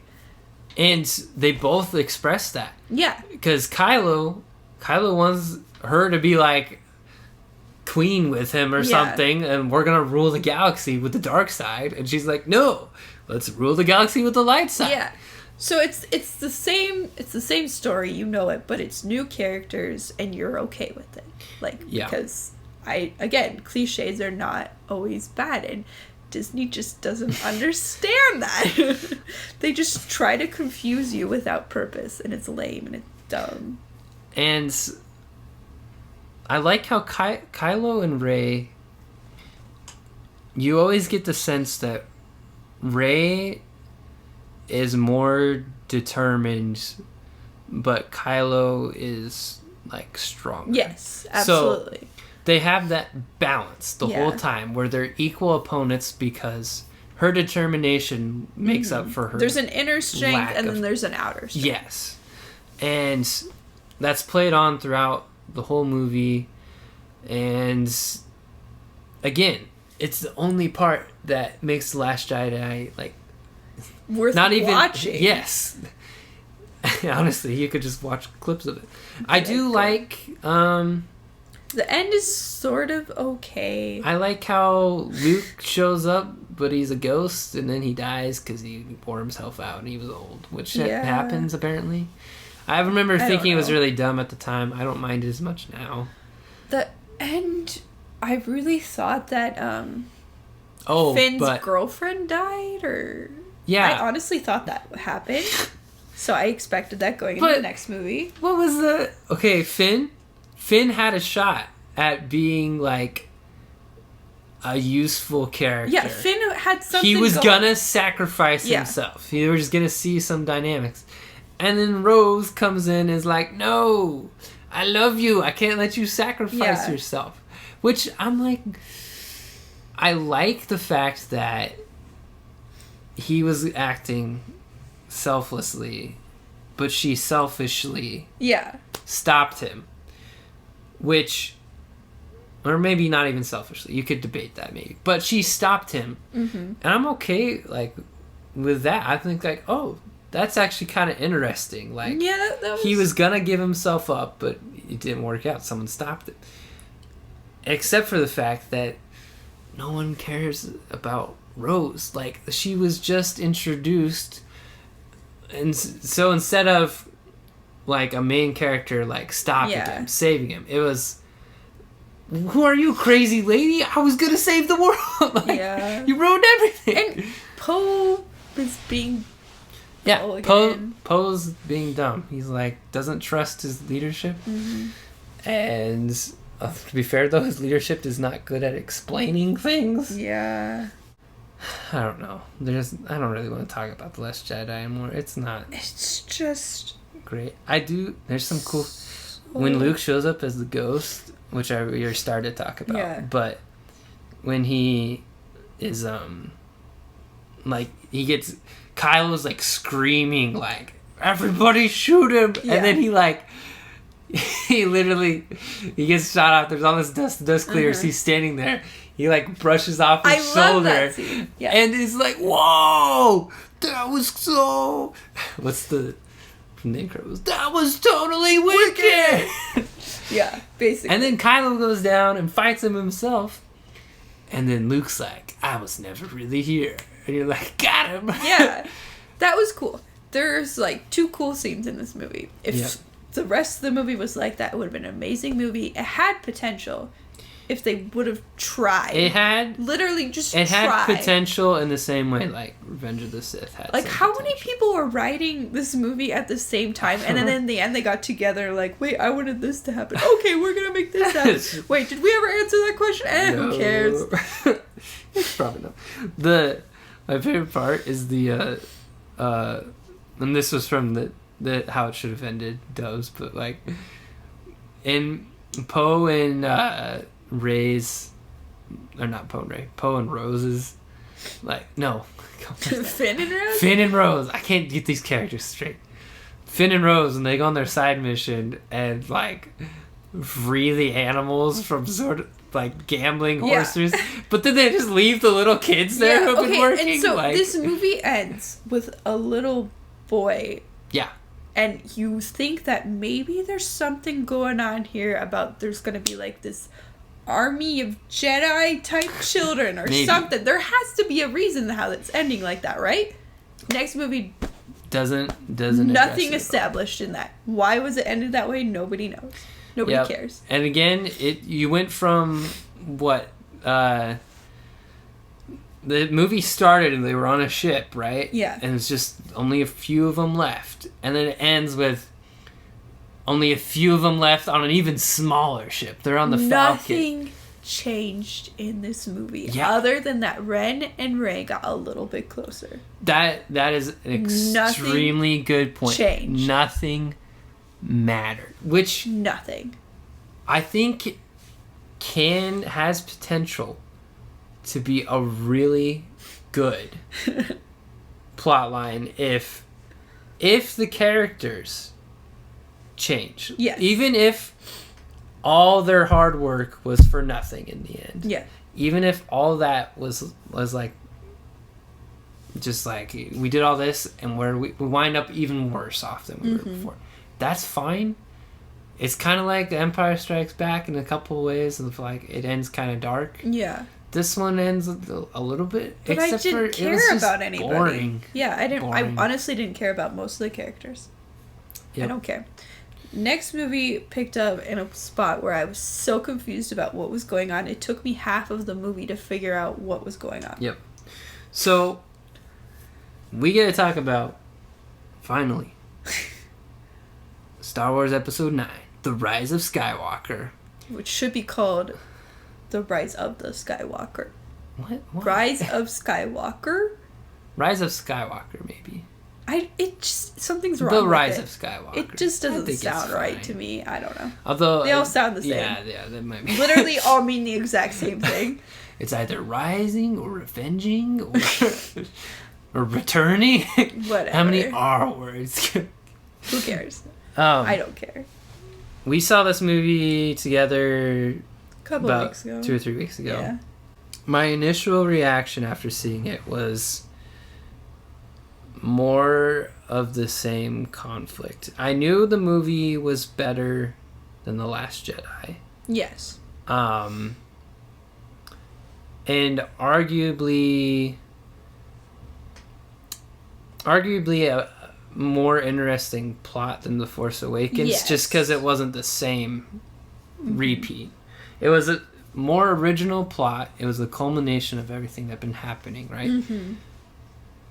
And it starts with a scrolling text, right, that says, "The Emperor is back." What? Like, seriously, what? Why? And he got thrown into a Death Star that blew up. Yeah. And they explain it, okay, he's dark, he's evil, he has some unnatural powers, which is like, fine. But why? Why does he have to show up? Like, it feels like they're just standing on the crutch of we have to keep bringing in characters from the past. Whereas I feel like if throughout this whole time they had a new, like, ultimate villain, like, not Snoke, somebody way cooler that maybe had some connections to the past, this could have been interesting. It maybe it works, maybe it doesn't, but it's not believable that he's still alive, in my opinion. It just doesn't make sense to me. It's... Things in this movie are explained. Everything, I feel like, has... Not everything. A lot of things have an explanation, but they aren't believable. A good explanation. So, like, yeah, why is the Emperor back? He has a natural force power. It's like... Yeah. Okay, I'm okay with that, sure. And it's kind of hinted at that this was his plan all along. That he was the one who, like, created Snoke, I think is... Yeah, I think that's what it came But back it was pretty forced. Yeah. Like, it wasn't, like, Everything a big reveal. in this movie was incredibly forced. Yeah. I would have to say. Yeah. Which I hated. Like, the humor was the dumbest humor I've ever seen in a Star Wars movie, and it did not fit, and it felt like it was for children. I don't really remember laughing in this movie. There was humor Actually, there. no, I do remember laughing. I remember laughing. There was intentional humor that was awful, and there was unintentional humor that was way worse. Yeah. This movie had some of the worst writing I'd seen in a movie. Yeah. The whole sequence where there was angry redhead guy from The Force Awakens, yeah. and even Jedi Strikes Back. I'm losing it, guys. I'm mixing. Well, that's what happens when all the titles sound the same. Last Jedi, he's kind of in there too. Although Kylo's kind of taken over for him. I don't know. He's a spy. He's giving them information, which I don't remember what does he give them? I don't remember what information he's giving them. It's something relating to how to defeat the whatever bad thing that's happening. He says something to him. Literally, I kid you not, if you have not seen this movie, okay, here's what happens. It's Poe and Finn, they get captured. They were trying to... I don't remember how they got captured. Yeah, which probably says how confusing the plot is for the first half of this movie. Is that I can't even remember. I saw it 2 weeks ago. Yeah. There's movies I've seen like 6 years ago, and I could tell you the whole plot. Oh, yeah, I could recite like the whole plot of The Emperor's New Groove. Yeah. This is not one of those movies. No. And so they got captured, and literally this dude, okay, he's like... Let's go execute them, right? Okay, we're going to execute them. Yes. You're in charge. Okay, execute them. And then what does he do? He tells the stormtrooper, he's like, let me execute them because I want revenge. And then bang, bang. Oh, no, shots. Oh, they're dead. Oh, wait, he shot the stormtroopers. Like, oh, maybe I wonder, is he the spy? And then, just in case you weren't sure, he says, I am the spy. And then they move on. Follow me. Like a whole bunch of more stuff like that, where it's like, not need to be said. I'm sorry. The whole reason of seeing a movie is that you see things happen, and the dialogue is not about what you see happening. Yep. That is how you don't you need write to narrate a movie. The movie. The narrator is supposed to, like, fill in the plot, kind of... Narrators in movies can have different, like... Yeah. Roles, I guess. What you don't need is characters to say what they are doing or who they are when you can just watch them do it. Like, if he had done that same thing where he shot the stormtroopers and just said, follow me. You'd be a little confused, maybe. Mm-hmm. Maybe little Johnny's like, oh, why'd he do that? You could have this whole intense scene where it's like, are you the spy? Or he's like, they could be whispering to each other, is this guy really, like, can we trust him? You'd think he could have had a purpose. Maybe, something. And then, I'm the spy, okay, and then what? He helps him escape, and he says, like, shoot me in the foot or something, so that way they'll know I didn't help you. And I was like, what? And then he just gets killed anyway. And then... Who cares? Apparently, general guy who apparently he knew he was the spy. He figured it out without needing to be told. Yeah. So what this movie is about is two people hunting for magic triangles. Oh, yes. It's the Illuminati, I tell you. Wow. Are they trying? I think it's a 3-dimensional object, so they're pyramids, actually. That's even worse. That's still the Illuminati. Illuminati confirmed. That's what this movie is about. This movie I was very confused by that. Secretly is about two adventurers who go and find the pyramids. Yeah. And there's an old mummy who lives inside them. So you have the whole thing where it's like Rey realizes who she is. Mm-hmm. And, you know, she has this whole temptation to like, oh, maybe this is just who I am. I must be part of the dark side. This is my past. I have no way of avoiding it. And Kylo Ren's on the opposite spectrum where it's like, maybe I don't have to be who these bad people are telling me I have to be.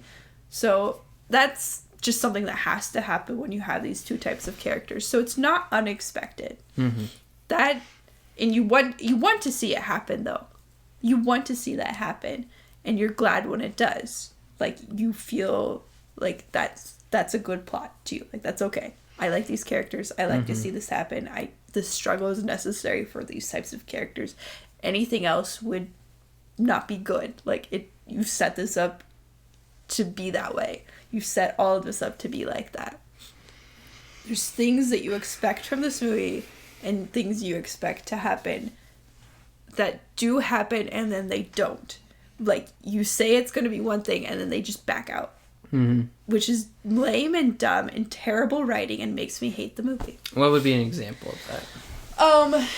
Well, first of all, any type of romantic relationship that was hinted at any of these movies, which you need closure for, was very does confusing. not happen. Very confusing. Who's in love with who? Who's just friends with who? And if they're just friends, nothing about their friendship has been built up. Yeah. Like, honestly, nothing about friendship is really built up in this movie. Woo, we're friends! Like, what? No, you didn't show me that they became friends, honestly. Finn and... Wait, Rose? No. Rose no, is back somehow, because she didn't die, but I thought she did. Yeah, but they made sure that she was not as important of a character because people didn't like her. Which is kind of what they did with Jar Jar. Yeah. They kind of faded him out because he was like, oh, they didn't like it. But at this point, it's like, well, she's already in there. So if she's going to exist and you're going to spend so much time on her, like, make it matter. Do something with her. And Finn has some stuff where you think there's something that's going to happen with him because it's been from the beginning that he is one of those 3 or 4 main-ish characters of this movie. Nothing ever happens with him. Yeah. Nothing does. Him and Finn and Poe become the commanders, essentially. They're the new leaders of the rebellion. Mm-hmm. That's kind of how it ends for them. That's basically it. It's not what you expected from them at all, and it makes them feel as if their purpose in being main characters in this movie was nothing. There was no purpose in being main characters because they didn't end up doing anything. No point to Poe, which is sad because I didn't mind them as actors. Characters in the beginning. Yeah. Yeah. Obviously, Leia dies, which is sad. Yeah. And it was also sad just because, like, knowing that Carrie Fisher is that part was emotional, and especially for people that were very attached to her. I think they did a good job of that.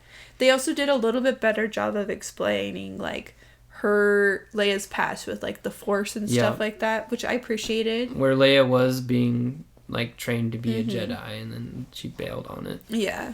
And that does... I do like how Rise of Skywalker attempted to fill in some of the holes that have been left. They filled in maybe past holes, but they created much more in their own movie. They did create more in the same. So, Like filling in giving more backstory on Luke, I think helped because he was his role, what was he doing? Yeah. Was a little confusing, and so him coming back and talking to Rey as like a Force ghost. A couple flashback scenes where he's training his sister. Yeah. Like those helped a little bit. But I was okay with that. And then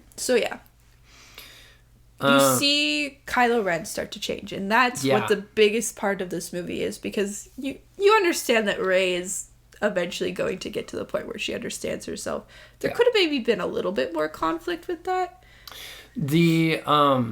So I'd been watching videos, like theories beforehand, like even months before this, talking about how who is Rey? Yeah, that's which is one of the main questions. One of the main driving things is in the original, in The Force Awakens, if I remember right, she doesn't know who her parents are. Yes, she doesn't know who her parents are, and then Kylo Ren tells her that her parents were nobody. Yeah. So as an audience, it was a little bit like, I'm actually okay with her parents being nobody. Yeah, I was okay with that. I didn't. But it didn't really, didn't really build which up made that sense way. Because it was like, oh, he's just lying to her. Like, that was an okay mystery. That was like, are you supposed to? And like and The Last Jedi, I think, tries to go and to like the dark side to find her parents or something. Yeah. And all she sees is like herself. Yeah. And so it's further emphasizing that her parents were no one. And then you finally find out that she is the Emperor's granddaughter. That she's a Palpatine. Makes no sense. First of all, let's just say the Emperor's been around a long time, and there's absolutely no way that he had kids that would have been old enough, young enough, to be Rey's parents. Like, it doesn't make sense to me that he could physically ever have kids, and who with, and what's that story, because that sounds interesting, and it never really got played upon. I think it's not that I totally didn't believe it's possible. Like, I think it just felt a little bit forced. So yes, we keep saying forced. Forced. We laugh every time.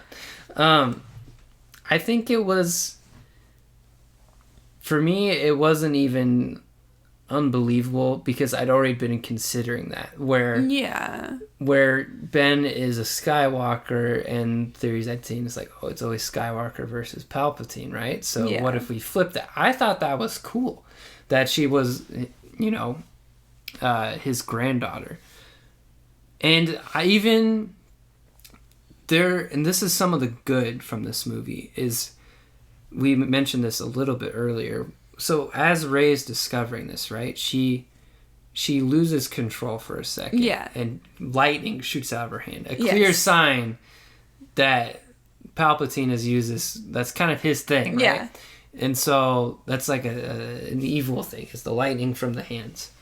And so you have that moment, and it's like, oh snap, like she's starting to realize that we're catching on. I'm like, she's definitely. But what makes that so great is the struggle, and I think for the struggle for Kylo Ren or Ben, and the struggle for Rey, in how they are defined. Mm-hmm. Because I love it so much. Because for Ben, it's, I've been brought up a certain way. I've been taught these things. My past it's iffy, like, but I've been trained to live a certain way. But I don't necessarily have to follow through with that. I don't have to be that evil person, because I can still pursue something that is better. I don't have to let how I was trained define me. For Rey, it's the opposite of, I've been trained like this and this, and then to learn that my history is really shady. Yeah. Like, that my blood is tainted with evilness. But to also learn that doesn't have to be what defines me. Like, I love both of those plot lines, because they both change. It's a great balance. Yeah.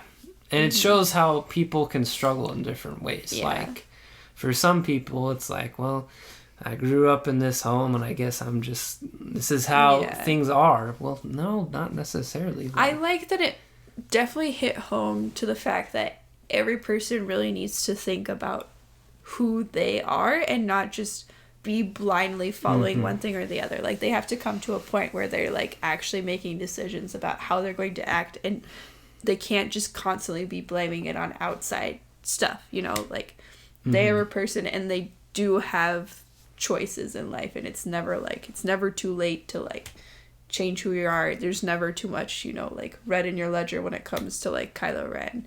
And when it comes to Rey, it's like, it's never like, just because you have the ability to do wrong and the ability to do right, and the ability to do wrong seems like the easiest option out of here, and it seems like what you're supposed to do, doesn't mean that you like is it fate? I have to do. Yeah, like it's not fate. Thing, you can see how much she like feels that power, and she feels hopeless. But the fact that these two people who have similar struggles come together, not only do the actors have just great chemistry, their whole storylines have been built up to this point, so that way, in the end, where you know what's going to happen, that they're going to both turn to the good side. Yeah.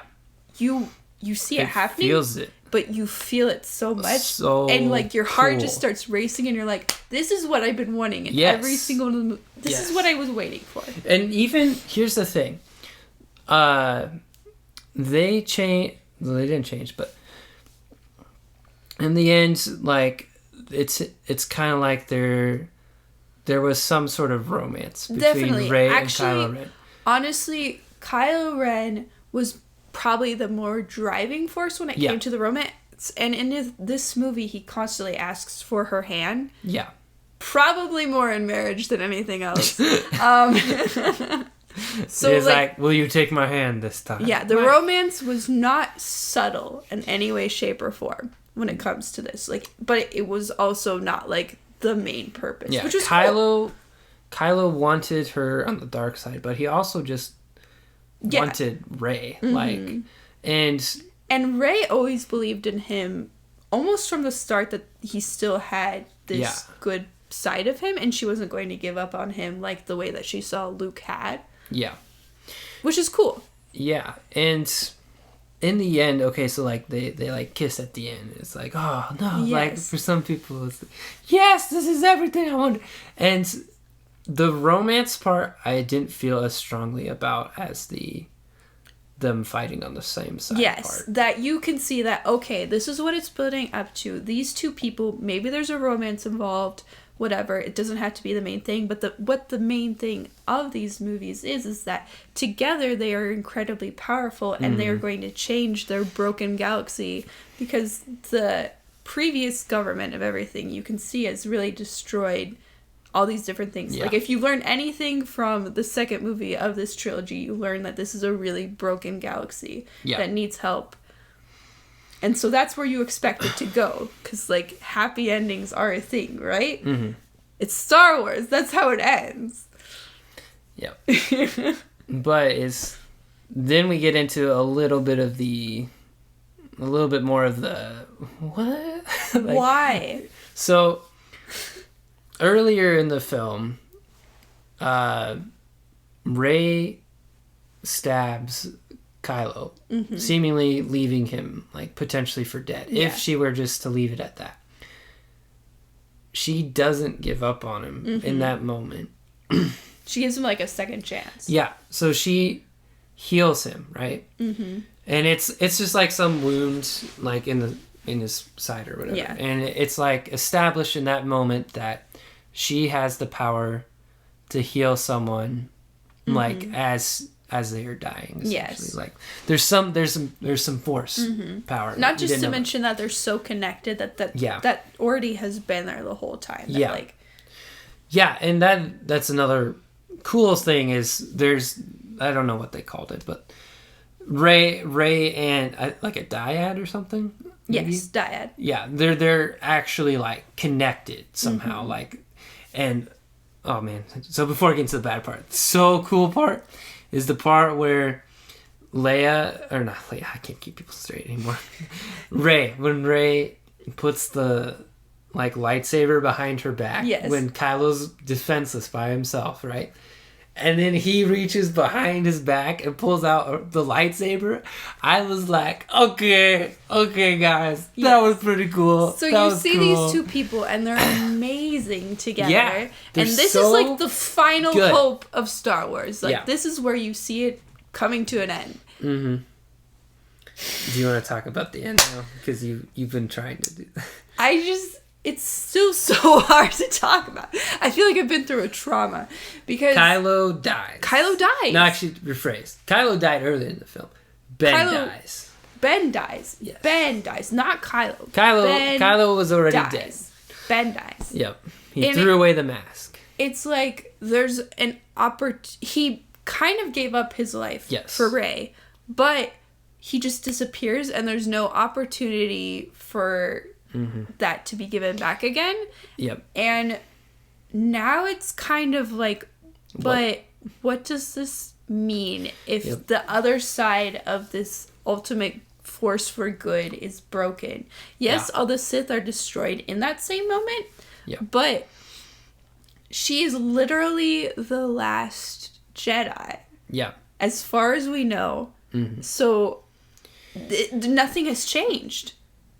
Nothing has changed in this world other than the ultimate evil has been destroyed, but there's not been a good regime that's been established, and you don't know where it's going to go. Yeah. And what your expectations were throughout the whole entire film, what it's been leading up to, lasted for approximately 3 seconds. And then it was all over, and you were left feeling like, but what is this saying? Like, what is the point of this movie then? Yeah. So the rebellion the whole time, definitely in the original series, you felt was like, these are the good guys. Yeah. In the new trilogy, I don't quite get the same vibe. Yeah, I get we're trying to take out the bad guys, but you don't know that they're the good guys. Yeah, they're like, we're just assumed they're assumed to be the good guys. Yeah, but Rey, you've seen her struggle through this, and she is for sure the good guy, the hero. Yeah, Rey is the hero, and she has found someone else that is to be the hero with her. Yes. Those two together are really strong and could be a great force for good. And the part where he dies, as much as it hurt, I didn't mind that he died. But the fact that they skirted on his death as a cheap plot device, I hate, because he was such he deserves so much better. Yes. And Rey, the final fight scene is Ben came back to try and help her, right? And because the Emperor was able to soak up some of their power or something and kind of regain his strength. And he was trying to turn Rey into the next Sith instead. Into the next evil leader. But instead, that doesn't happen. So she's fighting him, and she defeats him, right? In the process, she dies. Or does she? She's on the ground, right? And she's eyes open, as much as you can tell, she is dead. Right? And then Ben, who had gotten thrown off into the abyss, you see him climb up out of the pit, and you're like, yes! And he climbs up out of the pit that he got thrown into, goes over to Rey, and she's dead. And he's super emotional, but I finally turned, I'm on your side now, and now you've left me. And so he heals her, right? Which we know from earlier is possible. Yeah. Because Rey was able to heal him of a wound. So and now it's possible, okay, Ben can heal her. He can bring her back. The part that's dumb is that he dies in the process. And not that he just dies, but he dies and he disappears. And there's not a Force ghost. And and he's never appears later on as a Force ghost. That is the last we know of Ben, is he disappears. So why? And so Rey, why didn't Rey not turn into a ghost if she died? That's what I don't understand. If she was really dead and gone, like, and then shouldn't she be a ghost, right? She turns into the Force ghost. And if she's not really dead and gone, then how come Ben died? Like, earlier when Rey healed him, she may be like, she broke a couple sweats or something. Yeah. Like, it pained her a little bit, maybe, to give some of her life to him. What? Why does... He's fine. Like, he should be able... Literally what I thought was going to happen was, oh, she's dead. I guess they're going to be in a perpetual state of, like, life and death. Yes, where, like, I expected that. You die, okay? Like, you're dead. I'm going to give everything to heal you back, right? Mm-hmm. Rey comes back, is like, oh no, he's dead. I'm going to heal you. And they keep going back and forth. Yes, something like that. Like, you'll be dead on Monday. I'll be dead on Tuesday. Even if Ben is actually dead, he could still be a Force ghost, and he still has some sort of presence in this galaxy, you know? He needs closure. That was not closure. And so, disappearing is not closure. Every bad thing is gone, but Rey is ultimately the only person left that we care about that seems to actually have these Force powers, which throughout the entire Star Wars universe and franchise we've been told are very important. Other characters just disappear. Rey's off on her own. She gets a cool lightsaber. Yes. So Rey, well, she like goes home to Poe and Finn, and like they hug it out like we're a team. But we didn't see them together. I cared about Ben. He's dead. Yeah. Why is Rey not more emotional? Yeah. Like, this is what she's been fighting for, and now he's gone. Mm-hmm. Like, yeah, that should be a big deal. Honestly, I don't care if you want to switch it up and claim that, like, okay, she's a girl and she doesn't need no man, whatever. Yeah. I think that was, like, the main purpose and why they made Ben die, even though he saved her still. So, like, why even do that? That's fine and good, but at least mourn his death. At least give us time. At least make it seem important. Here's what I would have liked to have seen. If Rey really, like, cared about Ben, if you wanted to make this an emotional moment. Yeah. Because, I mean, in real life, what would she probably do? She'd probably go back to the people. She'd go back and see, like, the people and stuff. But if you want to emphasize as a storyteller how important Ben was to Rey, cut that scene out. Don't let him die, okay? Even if it's a Force ghost, you know, or even if he just disappears, okay, let him die. Don't let Rey go back to the people. Go straight to her on her own. Yeah. Because that means that, hey, like, this, let her go into mourning. Let her stay away from all these other people. Let it have an impact. And she buries Luke and Leia's lightsabers, like, at Luke's hometown, which is kind of cool. And that part I was okay with that scene, but I had expectations for the absolute end. Yep. And so Luke and Leia appear as ghosts to look over Rey and stuff. Why is Ben not there? Nobody knows. One simple fix. Put Ben as a Force ghost. Give him some closure. At least know how he ended. Yeah. Same thing with kind of like... actually, they might have edited this. I don't remember. In the original, in The Return of the Jedi, Anakin appears as a ghost at the end, which was not in the original release, I don't believe. But there was still closure. But there was more closure. Who Darth Vader was. And what is they went back and edited that in, I think. But hey guys, Kurt here. I just wanted to interject right here because I went back and fact-checked myself. And the correct answer to this question of whether or not Anakin's ghost was in Return of the Jedi originally is yes. it was in there originally. However, it was not Hayden Christensen.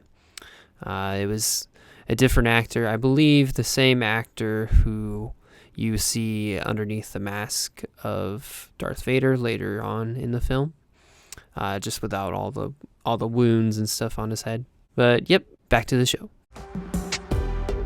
I think it actually kind of helps. But so somebody asks her, like, you know, who her last name is, and she's like Skywalker, and that's how the movie ends. But okay, I don't care if you want to tie in the title of this movie. You left out the very important plot hole of what does this mean for the galaxy? What has changed? What is Rey going to do? Because if you would have had, you know, Rey and Ren together, I think that would have been like enough to understand, like, okay, this is gonna be okay. And even if maybe Ben was there at the end, maybe you could understand, like, okay, she's got her own thing. But there's not a real sense of closure to, like, why we saw these movies. Well, I don't like the just happy ending kind of thing with the rebellion. Like, it's just kind of like, we've seen that before. Yeah. Rey off on her own, bearing the lightsabers, and then her own new lightsaber, which is yellow. That's awesome. Which, full disclosure, I have always wanted a yellow lightsaber. So if anyone wants to send her a yellow lightsaber, please send me the yellow lightsaber. And so to see that on the film, I was like, yes, everything. But it also, I feel like, is symbolic of the way forward. Beginning. Yeah, because, you know, maybe I'm reading too much into this, but okay, you got blue has always been like the good side in the films, and red has always been the bad side. You know, the light side of the Force, dark side of the Force, and they've always been like an opposition and stuff like that, right? Well, now it sounds like, okay, the darkness has been defeated, right? But I'm not going to be just like the rest of the Jedi kind of. Like, I'm going to have a new path moving forward. And that's where I feel like yellow is. Because it's the third primary color, right? You got red, yellow, I could see that. I'm okay with that. It's just they didn't establish what that meant for her specifically and how she's going to change the galaxy. They left it so open-ended that I was worried that they were going to make some sort of spin-off series about her life. And I'm frustrated now because they left it open-ended. I think... And now somewhere, 10 years down the line, or maybe sooner, they're going to make another trilogy. I think they've already scheduled more movies, probably. I was looking at that earlier. There's so many things that they left open-ended that they forgot to end the movie. Yeah. And that's what the main problem with this trilogy, this latest trilogy, is that, one, it got handed off between a whole bunch of different people between each film. Not that that's necessarily a problem, but it is a problem in that it feels like, you know how maybe like you've been in an English class where you like start a story and you hand it off to the person next to you and then you read it at the end and it's just total garbage because where you planned for it to go was not where the other person planned for it to go. And when they change and it's aspects like they forgot of the start, or they introduce plot holes, or they tried to fix plot holes from earlier, it gets really convoluted really quickly. They just tried to do too much and also did too little. Yeah. Which is a really sad note for it to end on, and why I could have used a sappy love ending for the movie, because that's honestly the only thing that would have improved the entire trilogy and made it feel like Star Wars happy ending, sort of. Yeah. You can't just introduce this very, very different end without something to feel closure about. The more I think about it, I didn't mind Ben dying because, like, I like sacrifice in movies and stuff like that, and how he gave himself up. I didn't like it from a writing standpoint that he that wasn't clearly established what was going to happen. Yeah, to them. you didn't know that was going to happen, and that's not a good thing to not know that's going to happen. Yeah, you know? like what? It feels unfair. Like what? Why did he die? It feels incredibly unfair. Yeah, to the if audience. you don't establish the risk of what he's doing, then it lessens the impact of the sacrifice, because it's just especially since people aren't going to believe it. Yeah. The more I think about it, I kind of like what you're saying as far as they were so good together. I would have preferred the happy ending where really, and again, I don't want Rey to go back to the rebellion, because I don't really care about the rebellion. They didn't really do anything this whole time. I want that final shot where Rey is off on Tatooine, you know, she's off by home planet. If I left the movie how it is right now and like kept all the plot, I would make Ben appear, right? If I had more influence where I can make it where he didn't die in the first place, having those two together at the end, because right at the ending shot, it's Rey and BB-8, which we have not mentioned the whole time. BB-8's actually kind of cute. I like him. Cute, but he doesn't have the same personality as earlier droids. It's just that the fact that she is legitimately the last Jedi means that eventually she's going to die, and there are not going to be any more Jedi unless another... Luke burned the tree. Yoda actually burned the tree. I don't remember. That was something from The Last Jedi. The whole reason I needed Ben and Rey to be together means that there could still be more Jedi, you know, that way. But if they're not going to be Jedi that way, at least make it be like, oh, she finds, you know, that kid at the end of the second movie with his thing that was... Or she picks up where, like, Luke left off. Yeah, where she's, I don't know, training somebody else to the take kid up with the her broom. line. Or something like that. Or, like, those Sith Lords that you kind of saw in that movie, like, who were they?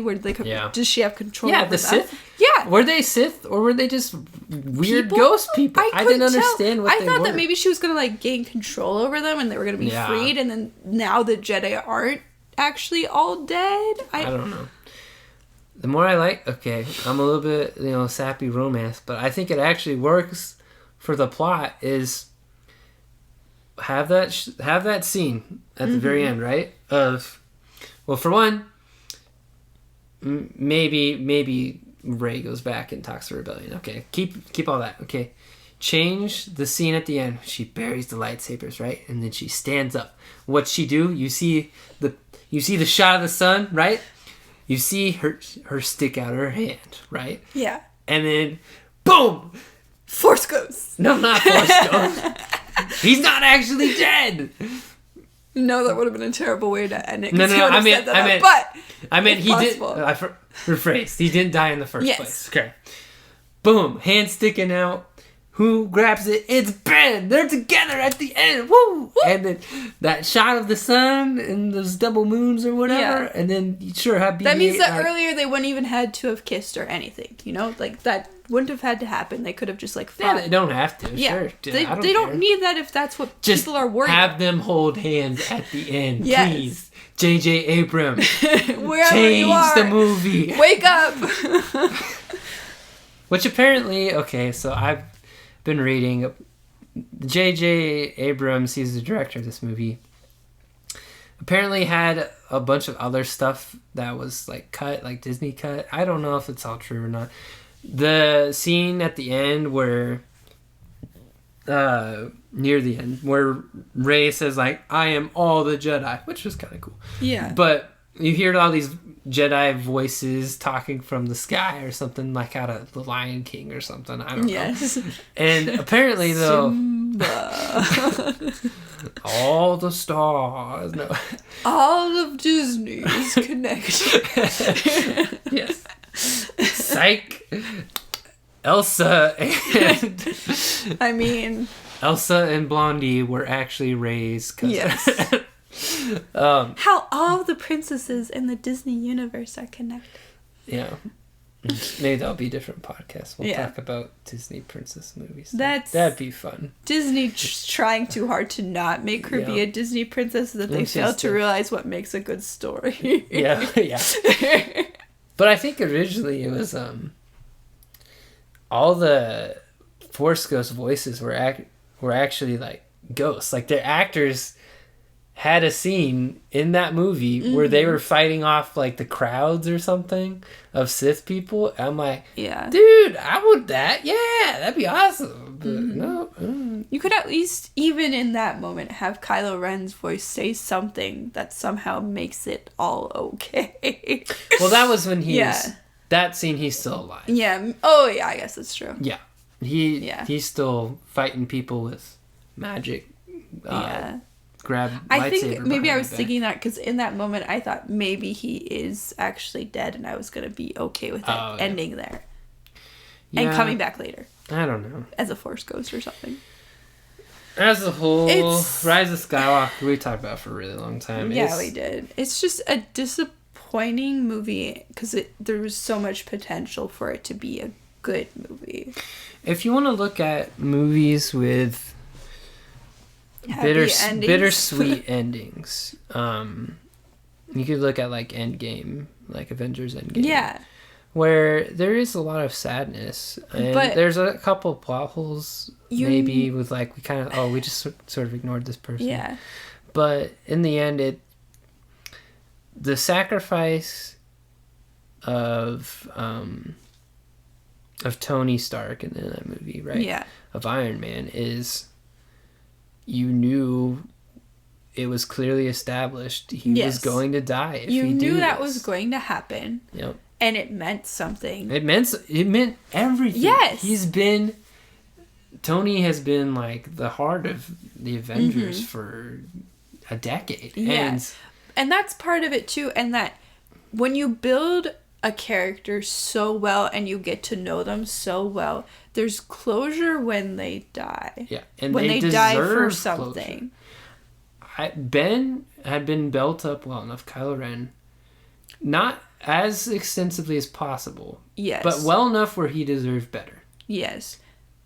In fact, I honestly would say that they skipped a whole part where it would have been Ben having some form of happiness in his life. Yeah, like, you didn't see Ben as a person. Yeah. You just saw him as, in the end, he was just kind of like a struggle. As a plot device, which is not fair. There are a couple other things in Rise of Skywalker that we didn't talk about. Like, there's Lando shows up for a while. That was okay. There's Poe. Is that the right? Yes. Poe met some chick on a planet. There was actually a funny line in there. Yeah, I didn't mind that. But again, there was no closure and there was no importance to that relationship. Oh, Chewie being dead for a second? That was dumb because he blew up the wrong ship. Yeah. Like, what? Okay, sure. She was more sad about Chewie being dead than she was about Ben being dead. I know. What? Chewie got more and he wasn't even dead. Sympathy. Like, it was... What? This is kind of sometimes what happens when a whole lot of people are working on something big, is that things like this fall through the cracks because they become so obsessed with wanting things to work out in this certain way that they forget what it looks like as a whole, I think. Which is probably some of the spark that made the original Star Wars so good, is that it was a smaller scale, essentially. A lot more people closely working together and more coming from one guy's head than a whole bunch of people. And you didn't have the big company behind you either. Because Disney isn't... Let's be honest, Disney probably doesn't care about these characters and stuff. They care about making money. Right? Yeah. So... Which is sad, because that's not what the heart of Disney's supposed to be about. Yeah. You know, Disney's supposed to be about making... Magic. Magic. Yeah. And there they was have been for a long time. No magic until these movies are pretty evident. It's like they're just slapping their name on Rogue things One that is don't the live only up to their... the only one.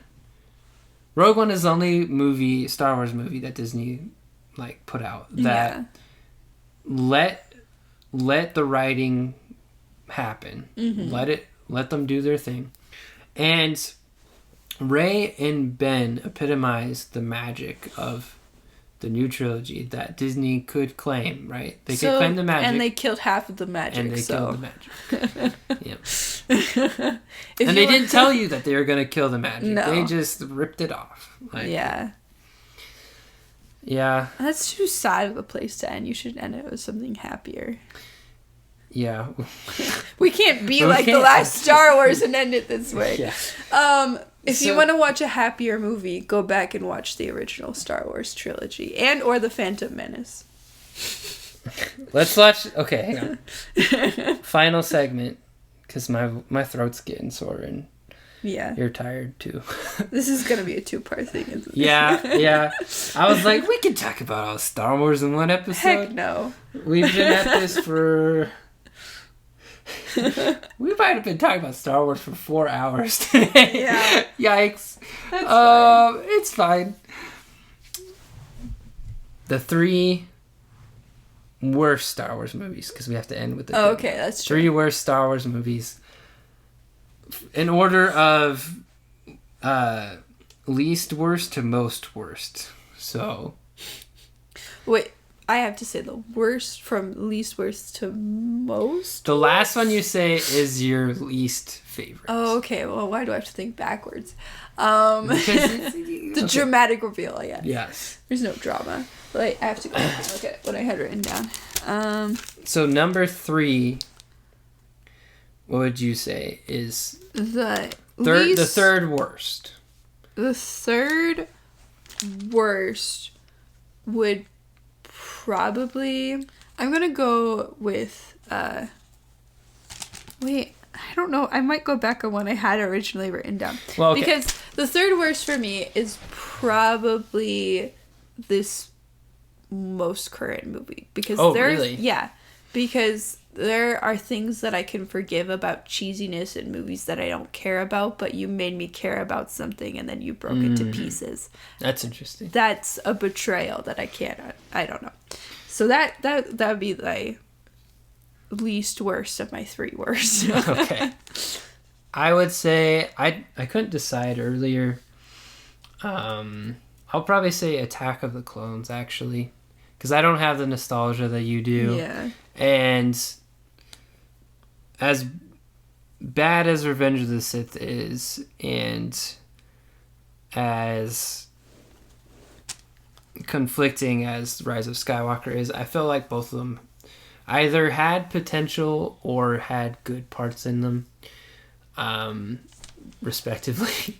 The Revenge of the Sith didn't have very many good parts, but it had potential. Yeah. Rise of Skywalker had good parts, but also conflict a lot. So I get why you don't like it. I still like the good parts. Attack of the Clones is just it just doesn't do anything. It's just kind of boring. There's no point to it. Mm-hmm. That's what I'd say. What about your number 2 there? The Last Jedi. Yeah, I agree. That's my number 2 is The Last Jedi. There's bad. Very little to redeem it other than a minute scene. Yep. That's about it. And it's worse because, again, not only did they make me think that something was going to happen, they made things happen that were written really poorly. They introduced things that were not important. Yeah. Did not advance the plot. The only redeeming factor of The Last Jedi is Ben and Rey again. And maybe initially I did not like it. Nowadays I don't mind Luke in that movie. Yeah. But I don't know. It's just a bad movie. It gives me the same feeling as when you have a class with a teacher that just can't teach well, and then you take a test and everyone fails it, and then the teacher asks how could you not know this information? I taught you all this information. Mm-hmm. You're like, no, you're a stupid teacher. You're like, you did not explain this well. How are we supposed to enjoy this? They built it up like it's gonna be this great thing, and it's not. Yeah.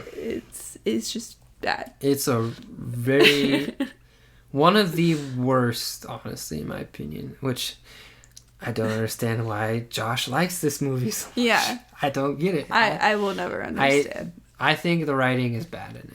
Yeah. And I really love writing and I love storytelling.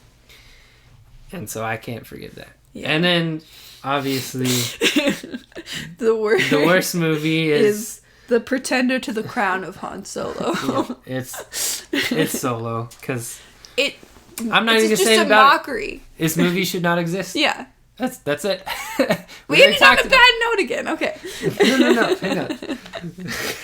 Those are the 3 worst Star Wars movies. 3 worst. We will end this trek through our lives with the 3 best Star Wars movies. So starting with number 3, number 2, number 1. I'll go first this time. For me, I'm gonna let my other choices be a little bit maybe biased, but I'm gonna say Rogue One is my 3rd favorite. I was gonna say Star Wars Episode 5. Oh, you're gonna do Empire Strikes Back. Okay. I think, is that what I had? No. Wait a second. Well, while Christina Yeah, that's what I had. That's what I had. Okay. I love Rogue One so much. Great story, Misfits. We already talked about it I think probably in the last podcast, because this is probably split. Rogue One, great story. Why Empire Strikes Back for you? I think that it has those action sequences that are really important that people kept trying to bring back in other Star Wars movies. I think at some point in time I had Star Wars Episode 6, but it just feels like I've seen it too many times. Yeah. Like this is one that I could probably watch again and find cooler stuff. I don't know. The Empire Strikes Back is probably number 4 for me. And Return of the Jedi, like I said, probably could have been. Yeah. There's just a couple parts of it that I really hate. And so, number 2, the whole world will burn as I say this, but it's The Phantom Menace. I love The Phantom Menace so much. I don't care about the Jar Jar haters or the fart jokes or any of that. It's a wonderful movie. I honestly wouldn't watch it right now. We might have to. We might. I don't know. Nostalgia. Yeah. It might ruin everything, but right yeah. now there's nostalgia. We'll update you after watching it. Why did we like this movie so much? Second favorite is A New Hope. Oh, really? Yes. Okay, so the original one. Mm-hmm. Wait, does that mean... Really?